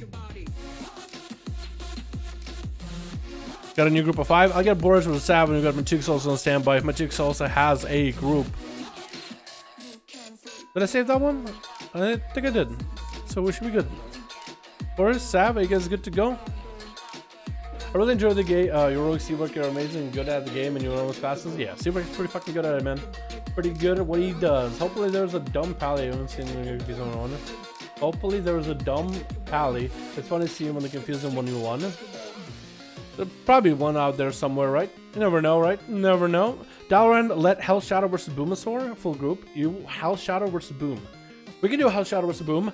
Master of Warlocks, and Boom can play Demonology and Destro if he wants to. It's up to him. He can do one game of Demo, one game of Destro, and then play whatever he wants right after. Send it again. Let me send it again. For 1v1 Boom versus me for 1v1. Frost versus Demonology. Warlock versus Mage, or are you gonna try different specs as well? I mean, we could do that, yeah. We could do that. But I think I'll switch into Frost because I have a bad feeling GPIs will be changed in Shadowlands. They might or might not be. I think it's a good idea to at least learn how all the specs play. No, I mean Boom for 5v5, not 1v1. Oh, you got Boom. Okay, cool. Okay, that sounds good. I can have Matuk's versus you if Matuk's still around. Hey guys, what is it racing WoW? Everyone tell me. Nightborn? My rogue? It's not a good Dalaran? I think it is, man. I think hunters are pretty good. Definitely not bad. Hello from student. What's up, Anton? How you doing, my dude? I guess I gotta send it again. Let's send it again. Boris and Sab. Caucasian. Too real. Too real. Let me live in Fantasyland. But yeah, a lot. I think Seawork was thinking about switching Frost because the shields for Arcane and Fire might be low enough where mages will just start getting really squishy. So going for Frost, you actually have the best shield. And since you're playing 2s and 3s, you don't really need to self-heal yourself. Like, self-healing is nice, but you're not really a self-healing class. It's just an extra. But having decent shields and self-heal have allowed Frost, Fire mages and Arcane mages to be very, very tanky. But Fire is not going to be broken. Fire is still going to be broken. It's not gonna play Fire. Oh, fair enough. Who is Boris right now? I am okay. Okay, I need to try again. I'll try queuing you guys one more time. Red Head Fire Mage Human. True. That's also real, I guess. Down in Sewers. There we go. My Sen Rogue only has 14 versatility, 20 haste, and also good in battlegrounds. I would actually reverse those verse in haste. I would go for 18% haste instead of 20. Hey, 20 is not bad, but 18 is what a lot of people recommend, and then dump the rest into verse if possible. But I guess 20 is not terrible. ASUS does have quite a bit of damage, and also you have the master that's actually beneficial. But if you like some of the other classes, I feel like versatile is just still really, really, really good. Down from 1 to 10 to halfway challenge. I would say like a good old 9. I would say a big old 9. I'm very excited. I think positive of it. To like, what do you consider a 10 though? You know what I mean? Like, excited, yes, excited, or like giga excited, like, oh, I can't wait. I need to hear more about it, man. If I hear more stuff and I like it, I could be a definite 10 easily. Let's say it's a 9. Excited. but a little bit of skeptical. Just very little. That's why I can't put it as a 10. Because you have to be skeptical on everything, you know what I mean? You never know how things are going to turn out. Could be another WAD. Switch, what do we got? We got ourselves Croy on Team Blue. As an Elemental Shaman, we got ourselves Decapitator coming up. As a Fury Warrior Decapitator. Shockwave as an Enhancement Shaman. Trying his luck again. We got ourselves Ruth Mac as Survival. And Zetrizel playing out that Outlaw Rogue. First up of the bat, we got ourselves Team Red with Brawler. We got Demonic in the back. We got Hell Shadow as a Death Knight. Kane as a Windwalker. And Shiv. Looks like Shiv is going to be going up first. Or maybe not. Is it Kane? Is it Kane dueling? Looks like it's not Kane. Zetrizel getting hit with a kidney shot. I think he just figured out that he's actually dueling the Rogue, not the Monk. That is the truth. I guess Kane should have been sitting back. I guess, I don't know. That's a hard one. But it looks like Zetrizel's... Oh, I can't even swap to Zetrizel. What's going on with me? Zetrizel is having a really rough opener right now, dude. Parry have been used, already trinketed, and Demoniac is going to be... It looks like it is Demoniac getting the opener on him, not Shiv. I saw Shiv and Stealth. Shiv, by the way, where you at? Shiv, come out of Stealth so we know you're not dueling. Thank you, appreciate you. Zetrizel, though, still looking to get himself a bit of a reset, getting caught in the clutches and kidney shot by Demoniac, looking to get the big Venoms. Marfa with the Venom to follow, has the Dodge Crucible right after. Zetrizel literally backpedaling. I don't think this man was prepared, and down he goes. Voodoo Expedition League, man. Must be rough out there. Out in the Voodoo Expedition League. Decapitator's up next with Demoniac. Hit him with a Stormbolt as Maledic is stacking up on Decapitator, but he's got himself quite a bit of damage. Evasion coming out with Demoniac as he sees that Reckless is coming out of the Warrior, and Decap is just looking to catch himself a reset instead. Doesn't want to hit into that evasion whatsoever. Met with a kidney shot, trinkets out of it, and is looking to really rampage down Demoniac. As long as he can stay next to Demoniac, Bloodthirst will always keep him active and moving. Demoniac catches that blind, hoping to get a trinket out of Decapitator. Decap chooses not to do it, does get hit with a sap. He went for a whirlwind while leaping. That would have been perfect. Looking like he wants to actually just go for the eyes immediately, getting hit with a kidney shot by Demoniac. Normal blind available out of the Assassin Rogue. So Decapitator just need to make sure he's in a good spot. Does he get the charge off of Demoniac? He does go for regeneration, but it doesn't look like he had any mobility. Demoniac just sprinted out of there. Decapitator popped a massive defense and still landing a charge off of Demoniac. Stormbolting him, not forcing trinket out of Demoniac. I think he is still playing relentless. Decapitator, though, without a trinket. When did he trinket? What did he trinket? He trinketed something.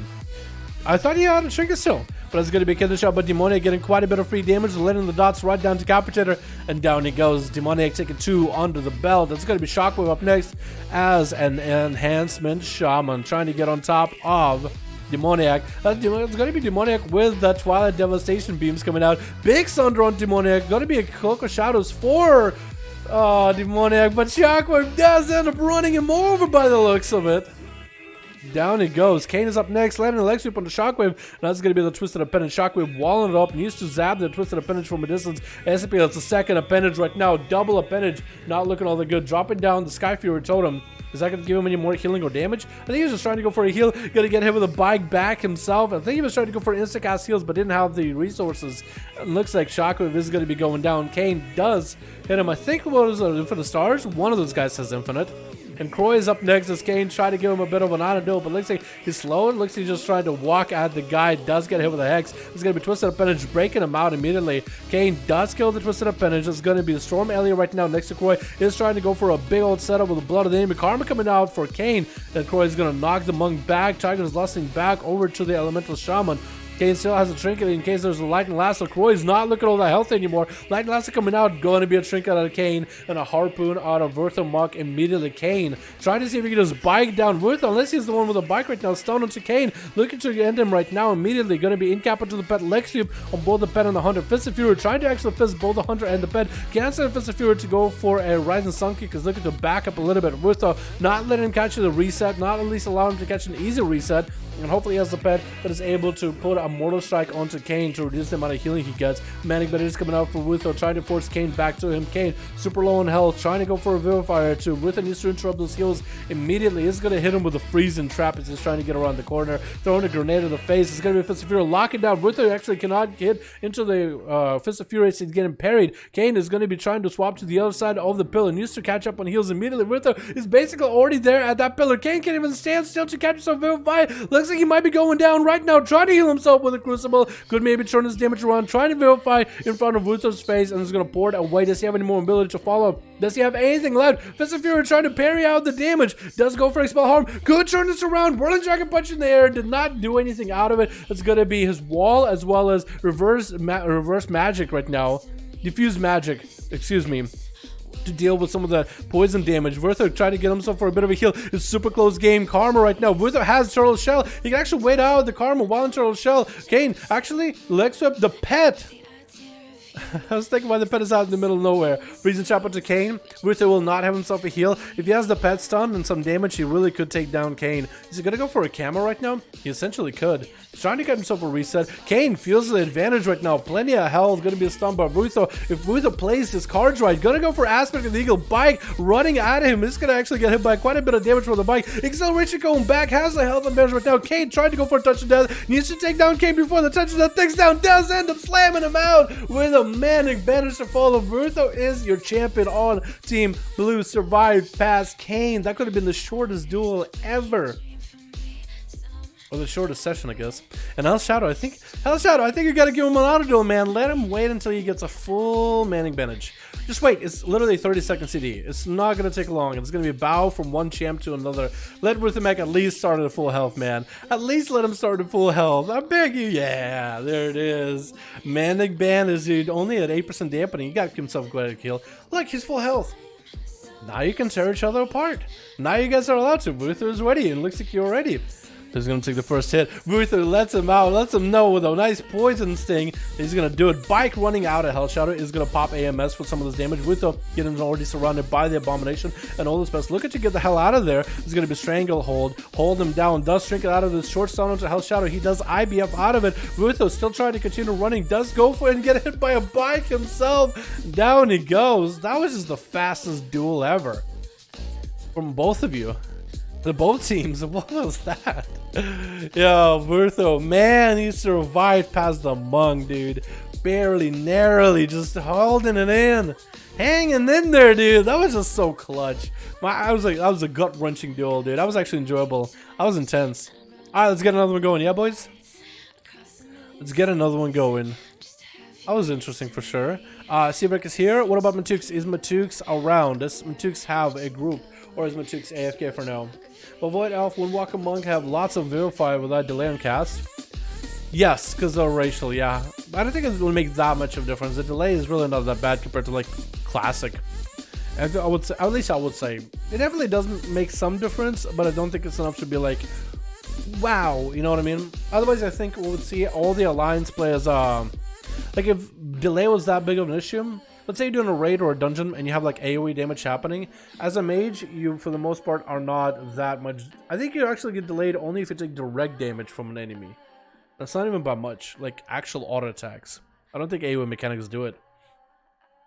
But I could be wrong. I'm on Dead Death Knight because I'm edgy AF. Good for you. Got player back here. We are ready. We're here. We are ready. Heldrock with brand new team. Alright, let's get Heldrock versus Seavark here, man.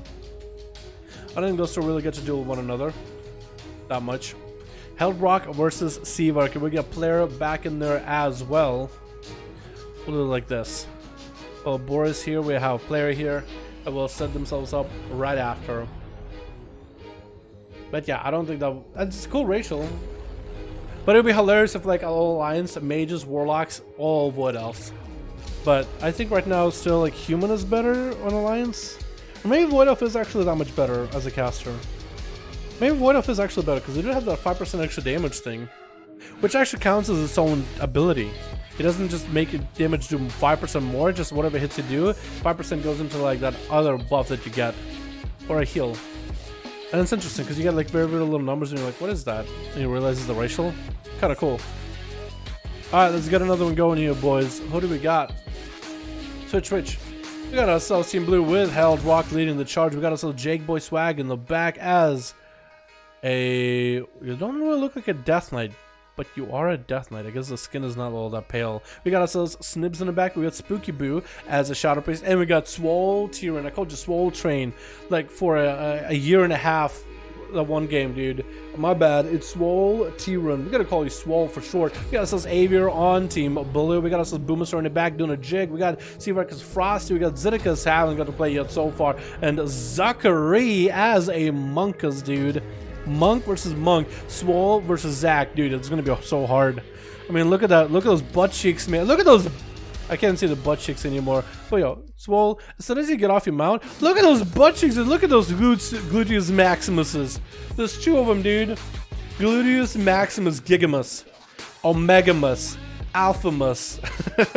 It's so hard not to root for him. Swole Tyrion taking quite a bit of damage in the opener. It looks like it's going to be a bit of a mobility exchange by both Zachary and Swole. Swole holding on to all his cooldowns. Zachary no longer with a wall anymore. That's going to be his brew down for the count for a little bit.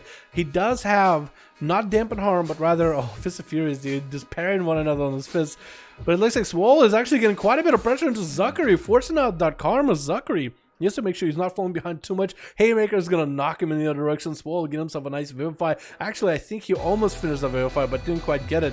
Trying to stay mobile ahead of Zachary. And it's going to be a bit of a, a little bit of a back and forth thing with them. Swole getting himself out of that Fist of Fury. Probably has a Fist of Fury of his own to go for at this point. If Zuck still continues running at him. The Zuck.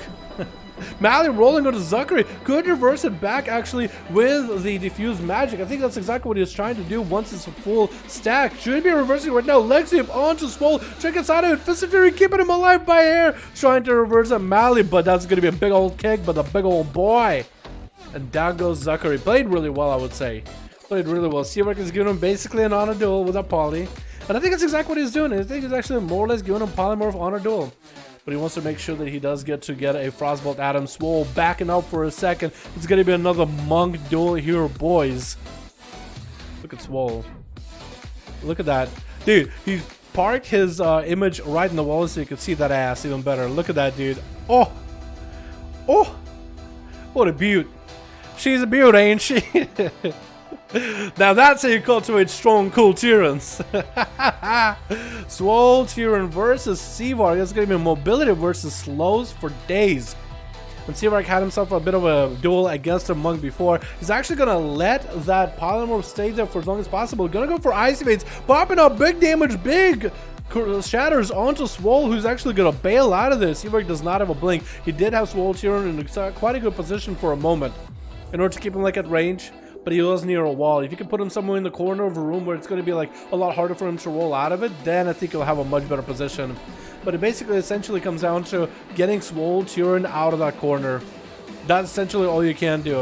Or Seavark got to push at him. Seavark looks like he's positioned to another wall. And Swole Tyran is very happy to see that polymorph coming out in the middle. No in cap to follow. Instead, does root him on the roll, which is perfect. Try to get a Lexi, does not land it. Polymorph skill comes out, and Swole Tyran does not have a port for this wall right here. If Seavark has more shatters, more roots, he can actually keep him in the open for quite a bit. Looks like he's trying to get back to out of the pillar. Does have a port, and needs to roll to a room pillar, and still just getting shattered on completely. He is going to go for diffuse magic. Needs to get himself heals immediately. Blizzard coming out for Seavark from one end, and he's going to try to see if he can go Swole to go into the other because he's running out of energy. Does interrupt him when the cast. Frostbolts are going to be free. Cool Tyran could the Tyran could go for the karma right now if needed. He's going to get himself Vivify. There's no interrupt available for Seavark for a little bit of time. Looks like he's kind of just going to let the guy catch himself a bit of a reset. Seavark just needs a perfect, honest, proper lineup, and pushing up at Swole Tyran is just not worth for the duel. Which is a bit unfortunate. A bit unfortunate. But it's just like as a mage, as a frost mage, like you have two blinks, but you want to make sure you save them in the right time. You don't want to blink willy-nilly. If you got outblinked, you got no mobility. And it looks like Seavark is just going to summon a whole new pet. Swole got himself a trinket back up. Diffuse magic not going to be up. Karma is there. Wall is there. So he actually cuts quite a bit of damage. And eventually he's going to want to come out and do some damage. I think he's actually trying to see if he can bait Seavark to go behind the pillar. He's going to hit him out in the open in-cap. Actually, stop his own in-cap for a second with that chi wave that's going to be poly for Seavark. Finally has him out in the open. Still could use the port to get himself next to the other pillar. I guess he reset it, but this point, Swole Tyran already sitting at about half his health, and Mist coming out for Seavark immediately. Tried to AO him out. Actually, Twilight Devastation almost clips him. It looks like he wants to walk back to the pillar. Is going to port back for a second. Does he get the blink interrupt here? It's going to be a Blizzard on one end. Seavark is trying to play the slow game here if possible, if needed. And Swole has the pet to attack. He's going to actually summon a whole new pet if needed. Swole is just going to play the long game, dude. This is why I don't like this arena that much for the 1v1s. just too big. And it's going to be Swole trying to see if he can roll while mounted. Look at a funny trick. It's out of the polymorph right now. And it's still going to be another repolymorph trying to make a play. And looks like Seamark finally got him out in the middle of nowhere. Going to be rolling next to a pillar. Doesn't get there fast enough. Actually rolling right at Seamark. Exactly where he wants him. I think he tried to go for a leg sweep. Stuns the pet, but doesn't stun the mage. And finally the roots are off him for a second. Still trying to use frostbolts to slow him down as best as possible. Swole does have karma. He does have diffuse magic. Does interrupt Seamark on his cast for polymorph. That's still quite a lot of shatter damage available for Seamark. Is going to go for Blizzard immediately behind the pillar. Does he get to do a blink interrupt? Maybe. Does he get to go for the damage? Does it seem like he's all about standing out there in the open and casting as frost mages are? There's not a lot you can really do about it. You have to be out there casting frostbolts and building up the icicles, but he has quite a bit of icicles above him right now. That's full 5 icicles. If he can use them with the next Iceland, so he'd be in a good spot. Like as long as he gets the big crits and the shatters. Might be able to go for it here. It's going to go for the big Nova. It's going to be diffused magic, Swole Tyranny. He's still taking quite a bit of damage from all the frosty hits. And see if I can still hold on to his icicles for now. Oh no, now they're flying. Now it's going in. Wait, hold those off for a little bit until the damage came out. Touch of Death coming out onto Seamark. Is he going to go for Invis here? He might be able to. Maybe he's going to go for Ice Block. He's still going to take a little bit of touch of that damage. The shield, the Frosty Shield does keep him alive. Mally rolling at Seamark. There's going to be quite a bit of dot on him. Doing damage. Swole is trying to press advantage right now while Mally's on him. Does catch a leg sweep. Going to be a trick out of Seamark. He's getting Fist of Fury. Nowhere to go. Does have to burn his first Ice Block. And Swole Tyranny looking to just run out of that. Nope, doesn't go too far. He wants to continue with the advantage. No healing available for Seamark whatsoever. So he wants to min-max it. Going to be a Nova for Seamark. Does blink away with a polymorph. Trying to catch a reset with Swole. Can Seamark somehow turn this around though? Trying to go for a bit of food. Does he get the Nova? He does get the Nova. He does tag him though. He tags him with that Chi wave. Seamark might just have to go hyper offensive here, dude. Try to go for the breath, dude, to get himself a bit of bursty damage in the opener. Try to Ray of Frost him down. Does get interrupted onto Ray. Did not have himself a blink. Is going to go for the Invis with Gladiator's Breach. As long as he doesn't do damage to Swole, he'll be in a good spot. Does interrupt him on the cast. I'm looking to just continue running. Does interrupt him on his Vilify. He even said it in chat. Any cap to Seamark does not allow Swole Tyranny to get near him. Tiger's Lost does come out. Does he have any more mobility to follow? Trying to land a polymorph onto Swole.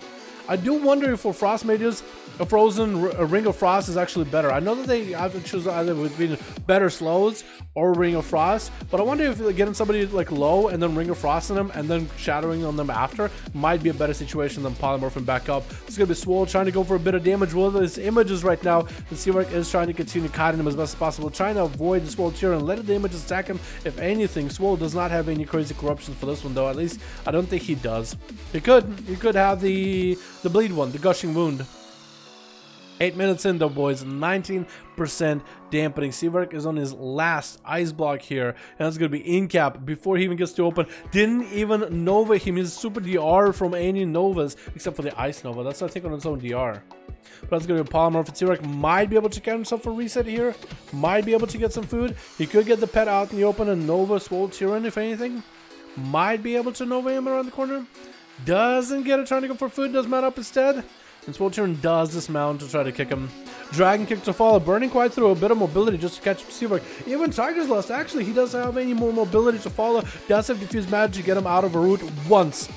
But that's going to be Seamark with the Mally sitting. Can Seamark somehow come back here, dude? I feel like Swole Tyranny just burned through a lot of mobility just now, so it could be quite a good position. It looks like Seamark does not have an interrupt for a bit. It's going to be more spinning crane kicks. Does get an in cap on him. Seamark just has him super low in health. He might be able to Ray the Frost him from a distance. Does go for diffuse magic. Leg sweep onto Seamark. Doesn't have an opener for this one. Fist of Fury to lock him down. Does go down. Swole Tyranny cannot get defeated by a mere Frost Mage by the looks of it. Super unlucky for Seamark. I feel like it's just Monk is just a hard counter for the duels against the Frost Mage. You don't have the G-Pie. If you had like a greater Ice Lance, I feel like, or a greater Frostbolt, then you probably could. That is percentage damage. Map too big.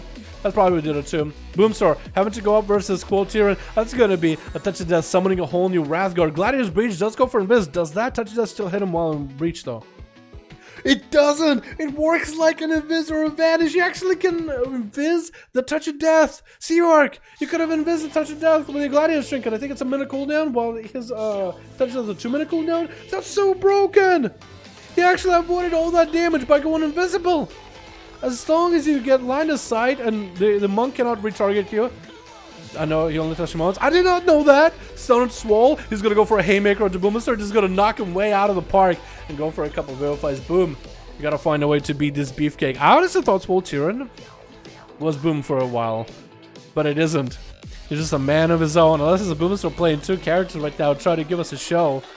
Right now, as we're doing these duels, gonna be Swole getting right back in. That's gonna be Gladiator, Demonic Tyrant running down. Wall for Boomstar right now, as he does shrink it out of that stun. And Swole is actually gonna get past Fell Lord. I just noticed that you have a Fell Lord. That's been choked up. I was like, what? Stun on the Swole? He's not looking that good. He's gonna port away, staying away from the Fell Lord, trying to cast as many Vivifies. Does not really have a lot of health to work for. At 35% dampening, in cap onto Boom. Has Karma in just a few seconds. Needs that Karma immediately. Hopefully before he gets CC'd. I think he understands that if he gets CC'd while he's low on health, Karma won't even help him. Mally rolling up onto Boomstar is going to try to do as much damage. Fear coming out is going to get the images up and running. Could maybe have a stun. Death Goal is going to run at him. Fear is going to hit him right after. Does not have a trinket for this one. Boom is just trying to fear him out of the way. Hannah Gul'dan's coming out. Swole's back in the same spot he was. Stun coming down. No pre-wall for this one though. Hannah Gul'dan right after. Does he have any health? And does go down. The Swole Beefcake boy is down, so the rest of Team Blue can actually play the game. This is going to be up next. Is going to be Jake Boy Swag. Jakey Boy. I think it's going to be Jake. I think he's actually letting Boomstar go for a full heal right now. I think he's going to go for a full heal. Jake, know this. 40% dampening, man. It's going to be harder for you as well. It's going to be harder and harder for you as well, my boy. Not only making it harder for Boom, you're also making it harder for yourself. Jakey Boy. Looking to get a bit of a stun onto Boomstar. Boom is going to drop down the big damage with those Basket Bombers. Not doing the most amount of damage. Boom's actually getting hit from all those tentacles. Does go through the Gladiator's breach to give himself some invisibility rolling. Is that going to be enough, however, though? Is that going to be enough? Hopefully it is. Sorry, I'm just adjusting something on the other monitor. That's why I'm looking away, boys. Boomstar still has a bit of necrotics on him. Twisted Appendage is going to hit him. He doesn't have a global to kill that thing, though. Oh, that is the worst of the Demonology Warlock. What are you going to do? Stand there and cast a Shadow Bolt at him? You basically just have to send your pet at it and kill it. Like I said, Jake Boy is just going to go for a bit of a dance. He knows he wins this. He knows he wins this. Just BM and the poor boy Boom. I think this is where Boom just needs to give him a big old response. A big old tyrant and make a play here. Eye of Gul'dan randomly spawning for Boomstar. Wait, Eyes of Gul'dan are randomly spawning for him. Can they turn around and hit their Death Knight instead? They're attacking his pet. Is his pet gonna die to the Eye of Gul'dan? That's literally Eyes of Gul'dan from Nighthole, dude. Oh my god, how much damage do those things do? I hope a lot. It's gonna be Tyrant coming out for Boomstar. The Tyrant hopefully should attack Jake Boy. The Tyrant is just running. No, the Tyrant has been a complete idiot. He's literally just running around. Oh, now he's targeting. Now he targeted. Now he's attacking the Jake Boy. Jake Boy getting stunned with a fear to follow after. Dude, the Tyrant was such a dumb pet just now, dude. He's literally just like chugging along. What are you doing? On a run? What are you? This is out on a jog, boys. Zedicus is up next as an Elemental Shaman. Oh my god, Jake is still spawning those tentacles from a distance, dude. His undead pets, the dots all spawn tentacles. And that's going to be Abomination as well on top of Zedicus. He's going to dodge the stun. Let's try to get a Hex out or open. That's going to be an interrupt. And Zedicus take a lot of that tentacle damage. Jake Boy just needs to grip him out in the open next to the tentacles if possible. Zedicus looking for that Lightning Lasso following from that Earth Elemental stun. Oh my goodness, boys. Oh my goodness. Jake Boy just gonna have to mess with the Primal Earth Elemental in the back for a little bit. Zedicus no longer have to deal with the Abomination. Jake Boy is gonna get himself an AMS rolling. Not gonna get knocked back while the AMS is running. Shit coming out for Zid though. That's gonna be Counter-Strike Totem. As if it's gonna do anything. Does eliminate the Counter-Strike Totem. It's gonna be Primal Elemental available for Zid. That's actually gonna do some damage to Jake Boy. Actually doing quite a bit. He's actually turning around and attacking the pet with Death Strikes in order to heal off of it. Chain of Icing it if possible as well. It's gonna be Lightning Lasso onto Jake Boy Swag. Hopefully the Elemental actually starts doing damage. Safeguard Trinket coming out. Actually, the Elemental is burning through its Safeguard Trinket pretty quickly. That's going to be some, pretty big dampening for Jake, boys. He got himself Transfusion. Death Strike healing, but looks like Zedicus might be able to take him out. Does have the Skyfear Totem in the back. No wonder he was doing so much damage. Jake is not looking that good. Oh, no tears, only dreams. Looks like Jake, boy, you're also going to be in dreams, man. Hopefully you don't go dreaming with them tears. That was so unfortunate, dude. I felt like he was getting a little bit maybe too boisterous there at the end. I did say, hey man, dampening is starting to stack up, and once he got low, he started to heal off the pet, and it's like, he ain't getting any healing. Oh my god, dude. Spooky. Why does your pet have to be so spooky? Why does it look like it's crawling on the wall?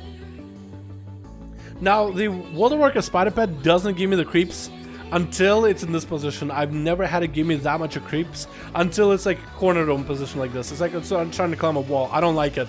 I don't like it. Also, you have a full beard and a top hat. What?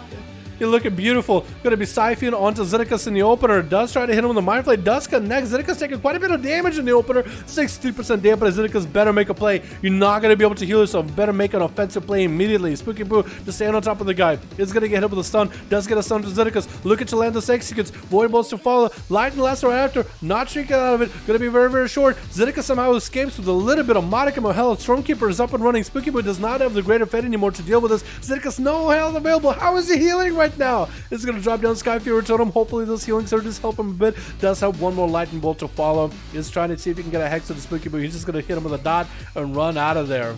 Counter Strike Totem is up. Spooky, I don't think he's really gonna take that much damage from it. Earth Shock, but it's gonna be executed by Spooky, and he's got himself Avier to deal with. The last man standing.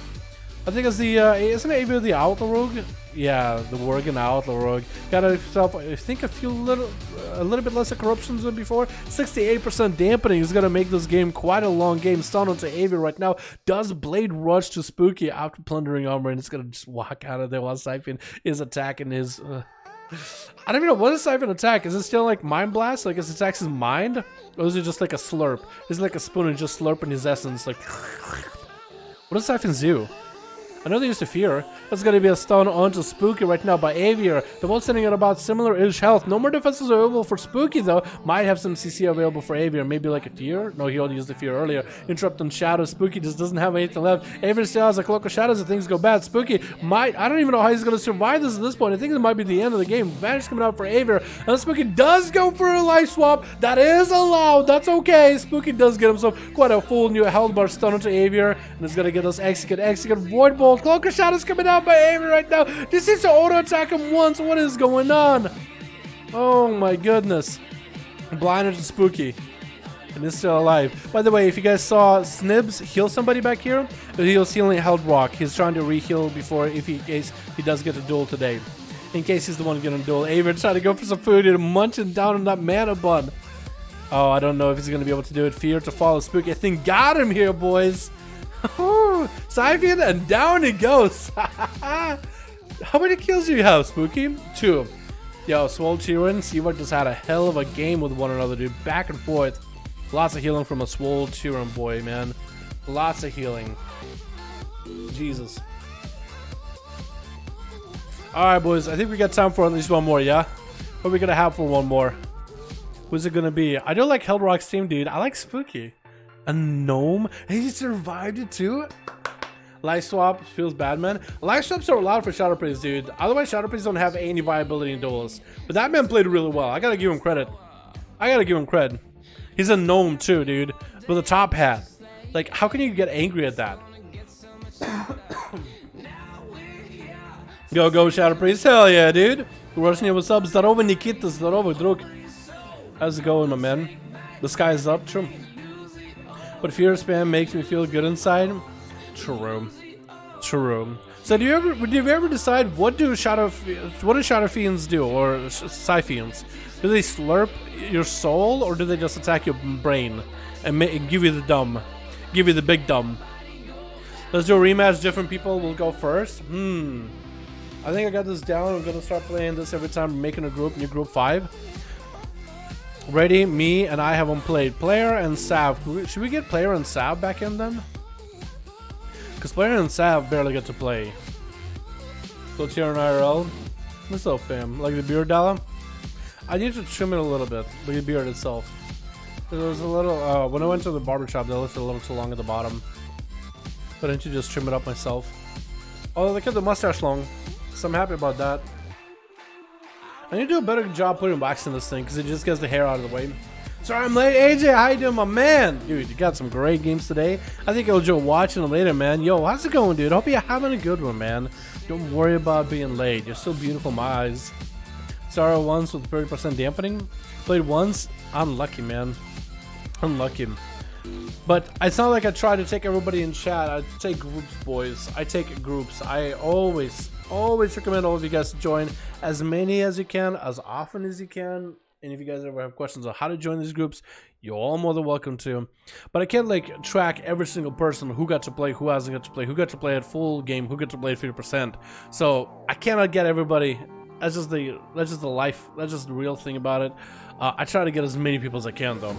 I think we're gonna go Sav. And we're gonna go player. Remaking Hellgrog said he wants you versus my group again, and the monk will go last. I think Sav and player should play, man, because you guys just got to play, yeah? Kind of sad about the MM buff, which the abilities that got buffed were not all buff. I know, right? Yeah, they're not really not really buffing the problems with marksman in terms of its playstyle. They're simply just buffing the damage. So you still have the problems on the playstyle, like certain mechanics just not functioning properly or certain abilities kind of underperforming, but overall damage is going up by a bit, just so you don't feel like you have to swap off of marksman to beast mastery just to do okay damage inside of like a heroic raid or something, because the difference between two specs right now is pretty high. But it's just a spec that doesn't scale super well with gear late game. Started some 2v2s with them made and fun, and we started a match with 30%. How come? That's 2v2s. 2v2s start with high dampening, not 5v5s or 3v3s. That's been a thing since, I don't know when they started doing it, like back in Legion, I think they added that, which they made a kill shot ability and not a PvP ability. A kill shot ability? Dude, yeah, kill command is coming back in Shadowlands though, so I feel like anything they're doing, you have a nice match, thank you, man. I feel like everything that Blizzard is doing right now in terms of class design, I feel like right now they're just trying to do like little buffs and trying to kind of hope that people use corruptions to do more damage or whatever. But I think a lot of it is just like, we'll just do it in Shadowlands. We'll just focus on class design and redoing classes, anything that's like criminally bad in Shadowlands. And I'm okay with it. The more time to put into Shadowlands and the less time to spend doing BFA stuff, the better Shadowlands will be. Because at this point, you gotta realize, do you want for them to dedicate time and resources to solve problems now, or solve problems for the future? Because we will still be able to play our. First of all, we'll be able to play this new the raids we're running right now with pre-patch, so we'll be able to test how our classes play with corruptions. But I'm hoping by then they will just disable the corruptions. I actually think it would be cool. But after Azeroth is defeated, we can pre-patch, disable the corruptions. Don't make it a thing. Like legendaries disabled, unless you're a certain level. But for corruptions, it should be gone. All gear lost all the corruptions, because all the classes will be redone, redid, and it's like now we should focus on the balancing with what we have now. You know what I mean? I'm really hoping for that. I think that'd be a really good way of going about it. Plus, it'll also be kind of cool thematically. It's like N'Zoth is gone, so corrupted gear that had N'Zoth corruption also gone. You know, still a lot of people do the raids and the dungeons and kill N'Zoth for gear, and maybe you want a lot of people to do horrific visions just for fun. But like, all corruption's gone. And then not do a system like that again. Or if you're going to do a system like that, take some RNG out of it. But we'll see how they do. I feel like corruptions will somehow find a way to make it into Shadowlands. They won't be called corruptions, but a similar system will probably be reused for later. I've been playing log, but 80k feels off. I would wait until Shadowlands to find out what changes are happening to all the classes, and I'll make a decision after you see some of the changes, some of the first some of the couple few passes. Not the very first updates for Warlocks, but like after a few passes. I would hold it out. But while there's two dev teams, one that develops the next six packs and the one that maintains the current. Yeah, but the current one is there just to make sure things are running smooth. You know? And plus, when you have a smaller team, do you really want a small team to manage class updates rather than a massive team? I'd rather have a big team doing it. I don't think a small team will be able to do it well. Because it's just like, it's a butterfly effect. You fix one thing, someone else breaks. Usually. I'm the only Warlock player left on the stream. No, Boom, sir! Boom, how big are the Warlock nerfs next week? How big is that? How big are those? So Warlock's going to be basically dead, or are they just going to be like, just a little squishier? I'm a lock player, but still can decide to stick with it. I feel like Warlock is a fun class. I like it in PvE though. In PvP, I think it's cool. It sounds like something I really tried. Black and Raid is stupidly strong. They are. They're really good. Bring Shatter passive with fire and it won't be RNG. True, true. Well, fire does have combust, so that's 100% crit. So it kind of takes away the Shatter passive. Why are you reading this? I don't know, Van. I don't know. I should be queuing for another game. You are right. Let's get player and let's get Sav in here. They haven't get to play too many times, so we'll get them back in. Hopefully they have groups. If they don't have groups, we'll get Held Rock and see we're back in. Let's try it, boys. Let's get at least maybe one, maybe two more. Maybe some duels after him. Tiger's Lust. Lustful Tigers. Arr. Alrighty, boys. Switch. Team Rogue on Team Red. We got ourselves Shiv. Haven't got to play, but hopefully you'll get a chance, my man. Oh, where are your eyeballs? Oh, it's like they're there, but not really. Ew. We got ourselves Riskful in here. Wreckful, but Riskful. I like it. We got ourselves P Blood. We got ourselves Orcus, and he has an Arcane Mage and Kane coming back as a Windwalker. Team Agility with some mana buns. We got some agility buns.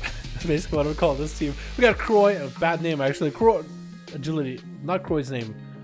My name. Croy as an elemental shaman. We got Dank Knight in here. I actually had to make sure I read the name right. Dank Knight. Look at that. What is this Mog, dude? You look like Thor. We got Korn in here as well. Vampiric as a Shadow Priest. That's a beautiful looking Mog. I love the skull mask or skull face with this helm. I think that's all it is. And we got us as a Withamac. Seriously, is that face? If we just mount, I can see it a little better. No, this is a mask. That looks so cool though. Who's going up first? It looks like it is going to be a Riskful versus Dank Knight. Unholy versus Assassination. Riskful can definitely win this game if he plays it very, very carefully. He's going to open up with a road. Big bite coming out onto Dank Knight. He does go for Lynchborn. That's going to be a Twisted Appendage attack, and Riskful does run into a wall. I don't really know what he triggered it early, but that's going to be a lot of damage onto Dank Knight. Having to AMSs right now. Does grip Riskful back in, and Riskful's going to go for a Cloak of Shadows and try to see if he can run out of the Dank Knight. Super low in health. Bleeding down. He got the full army of the dead slowly but surely making it way to Risk, and he's actually going to shadow step to the Abomination, still trying to see if he can run away from Dank. Dank got himself a bit of a death pack rolling, letting the pets do majority of the work. Risk got the massive slows to just keep the pets away from him, dude. It looks so tiny, dude. He got him his engineering goggles, shrinking him and expanding him, making him big, making him small, making him all kinds of things. But looks like Risk got quite a lot of cooldowns at a Dank Knight in the opener. He just threw everything at him, maybe everything but a Vendetta. Everything but the kitchen sink. So Dank, all he can really essentially do. He does have Lynchborn coming up soon. Probably could Trinket. Does Trinket. Does Trinket out Trinket. Is going to do a lot of damage to him though. Risk is going to get hit by that big old heals by Dank Knight right now. The massive transfusions back to back. Risk is going to be in quite a interesting position for a little bit. He's going to try to throw a couple of those crucibles. Dank Knight does have himself the Lynchborn AMS wombo combo, still trying to heal from Risk. Risk could get another kidney and probably Andrew right here. Does land the kidney shot, looking to get a couple more globals. Dots are there and does go for, oh my god, he actually got Breath of the Dying. Execute. That means he can take the Breath of the Dying into Vampiric. I would run into Vampiric right now and hit him with that ability. Hit him right now. You'll do so much damage in the opener. You got that ability on you for just a little bit. You have to min-max the damage Risk. You have to, dude. Just try to heal up, dude. You got that ability only for a little bit. You gotta hit him fast, man. So what you do is if you execute somebody while using that ability, your next use of it is gonna do even more damage. It looks like... Wait, does Risk even have it? He just threw a Crucible. I don't think he even has it. No, he doesn't have Breath. So that was a Breath proc from the passive. Oh my god, it looks the same. It looks like a Smite, like a Display Smite ability. Riskful getting hit in the fear with a stun to fall. It doesn't see that stun long at all. The Vampiric is going to have to go for Void Vampiric Eruption right now. Blind onto that Vampiric Eruption. Vampiric does not have anything to deal with right now damage-wise for Risk. He's kind of in a bad situation for a little bit. Looks like he actually took quite a bit of corruption damage as well. Did have to go for a cloak. Looks like this man is quite corrupted. The Shadow Priest, like Shadow form, actually does not show how corrupted you are until you go into Void form. And then you can really see how corrupted you are, how voided out you are. This burst coming out for Vampiric as he does get hit by the bite, trying to go for as much self-healing as possible. No, only 3 minutes into this game, boys, so no dampening quite yet. But you can see just how much of corruption he has, just a little bit through some of that Shadow form damage, or Shadow form looks. Road coming out for Riskful, trying to line himself up another kidney shot. Vampiric does not get a greater fate for this one. Cloak of Shadows coming up for Riskful. Does go for the gesture, gets Trinket with a triggers and appendage. And Vampiric looks like he's going to be down for the count. Riskful taking him out. Korn is up next, getting hit by the appendage immediately, and then actually, it kind of chipped him away, dude. That's like, what, 5% of his health? It just chipped 5%. Do that 20 times, and he's dead. Do that 10 times, 5 times. That's 25% of his health. A quarter of his health is gone like that. It looks like Riskful does not want to go into stealth. He wants to bait Corn into picking up the eye. He wants to bait him. Actually, he's gonna want us to bait him away from the eye as well. Does stealth in case he's running at him, but he could just outrun him if he mounts up. And Corn does pick up the eye, but it looks of it. Riskful could walk at him. Try to see if he can stop him. Can the shot does connect, does land the damage. Is just trying to get some 3B damage into Corn. Yep, he's playing that Crucible. Dot big build, dude. Big dot build for Corn for the Rogue. Corn, just look how much dot damage he's taking. He's just taking so many procs. This man is already melted. He's just trying to AoE in case this rogue runs at him. Does go for Dragon's Breath and get a shot again. Does have himself in Rage Regeneration. Could be a defensive outer risk for right now. Looks like we actually lost somebody on Team Red. It looks like one of the rogues is bailed. Not P Blood, but it looks like the other guy. Corn got himself quite a bit of healing out of this one though. Evasion up for Riskful. Does eat a full Mally. There's still a couple dots left of Corn. He's just gonna get progged, dude. Just getting progged and rocked right now. And Riskful just looking to see if he can get away. Does hit him with the Destrigath Trinket as he charges in. Corn somehow still alive. Getting the shot to fall, and I think it's gonna be the end of it. His ward's under my name. That's true, that's true. I like the guild name. Vrutho is up next versus Riskful, as Risk could go for Mage Foot if he wanted to. Dampening finally rolling in at the 5-minute mark, so Riskful did not get the world record on the fastest 1v5 ever or anything. But at least he does have himself a good run so far. Vrutho though, is that a corrupted weapon or is that just the weapon from Destrigath? Is that the polearm with the actual effect? I think it's Echo and Void. Man, Echo and Void got nerfed pretty hard, dude. It looked, almost nobody uses it unless you're like a tank nowadays. A little bit sad, honestly. Getting a shot onto Vrutho. Looks like he's going to go for that pet sack. He's going to get hit with a bike immediately. A couple bits of damage onto by Riskful. Actually turning a freezing trap onto Riskful with a stun to fall right after. And does throw a bike at him, equalizing each other's health. Vrutho still not looking at all that health right now. Exhilaration is coming out immediately. Does have himself a self-heal if he wants to go for it. Will remove all the bleeds. Looking like it was a backup. Manning benders are coming out. Riskful could interrupt it, does interrupt himself, and Riskful just looking to close the gap. Can the shot again onto Vrutho, does trick it. That's going to be Garrote to follow. That's going to be Turtle Shell, and a cloak of shadows for Riskful. As is looking to get himself reset. Does get hit by a net though. Does get hit by a net. Can Vrutho somehow turn the damage around after he does have the pet on Riskful? But Riskful looks like he's going to be doing just fine. Keeping the poisons on him and a grenade right after. And it's going to get some eagles, dude. Free eagles flying, man. Shadow Step onto Vrutho with a Destrigath Trinket. And down he goes. This rogue had 2 bursty trinkets, man. I think one on a 1 minute 20 seconds? What is that? 1.3 second cooldown or something? Is that what it is? Out of a system of 10. Maybe? I don't know. About? Yeah, 1.3 actually. Yeah, it's like a third. Yeah, that makes sense actually. 1.35, something. 3 repeating, of course, maybe. But he got a short trinket with a Destrigath trinket, and he got the bike, which I think is a 2-minute trinket. That's going to be Croy opening up with the pet a little bit too early. Riskful does trinket out of the lightning lasso. He's walking the rogue towards the pet, and the pet should be able to do a little bit of damage to him. If he gets any kind of procs right now, this would be perfect for him. But looks like Riskful is actually going to get an opener onto Croy and Shadow Step to the pet immediately. Just trying to get away from Croy. What are you doing? What are you doing, Blood? What are you doing, man? What are you doing? You're just chasing after the guy. Riskful is going to be mounting up immediately, trying to see if he can connect back with Koi. Is going to get those twisted appendages popping in immediately. Garrote to fall right after, just continuing to get the mad CC chains onto the Shaman. Does go for Blood of the enemy. Does get a stun. OTP Blood. Did Riskful hit him with a bike, or did somebody else hit him with a bike? I think it might have been Riskful that hit him with a bike, right? Pretty sure? Hold on, we'll know for sure. Hold on, we'll know for sure. It did! Nobody helped and people were just running around being goobers like P-Blood. Just being a big old goober at the end. But it was a big old 1v5, dude. Just taking selfies? Fair enough, fair enough. That was my bike. I saw. Because if it was somebody else's bike, that would have been their kill. I just wanted to see if anybody was shooting, dude. That's all I wanted to see. It looks sketch, you know what I mean? Alrighty, boys.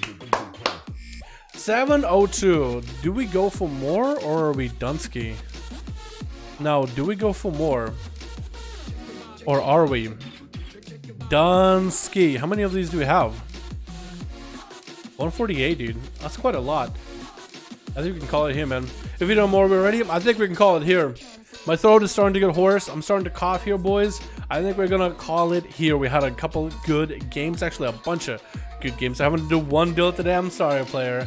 I'm sorry, player. I'm sorry, man. Dude, get here earlier, man. First game I got into 1v5. Dude, we did get some dudes doing big old 1v5s here, didn't we? Greenspool Nation Gang see you next Friday. Sounds good, Millen. Sounds good, my man.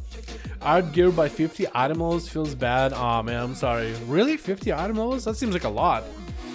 Wait, does that mean you're like 415? Really? Huh. That's your work? Ah, damn. It's all good, P-Blood. It's all good. I gotta get some work done anyway, man. I gotta get some work done. And my voice is starting to get hoarse, so I'm just gonna be coughing here anyway. But thank you guys so much for coming by. Thank you so much for watching. Super fun hanging out with you guys every single week, boys. NA brought in and gave me the big, yeah, I was about to say gave me the big clap. That sounds terrible. That sounds wrong. But NA brought in, gave me a good fucking show to watch. It was actually super fun watching. We got a Frost Mage today, boys. Frost Mage. We got Demonology Warlock. We had very close games, big old 1v5s left and right. Thank you guys so much for coming by. Thank you guys so much for watching. We're gonna see what the nerfs are gonna look like next week for Mages Death Knight. So that one's gonna be interesting. And Warlocks. We're gonna see if those classes just completely become like unplayable or not. I don't think it's gonna be that bad. Well, I'll have to wait and see. Thank you guys so much for coming by. Thanks so much for watching. I'll see you boys next stream. Alrighty, boys. Peace.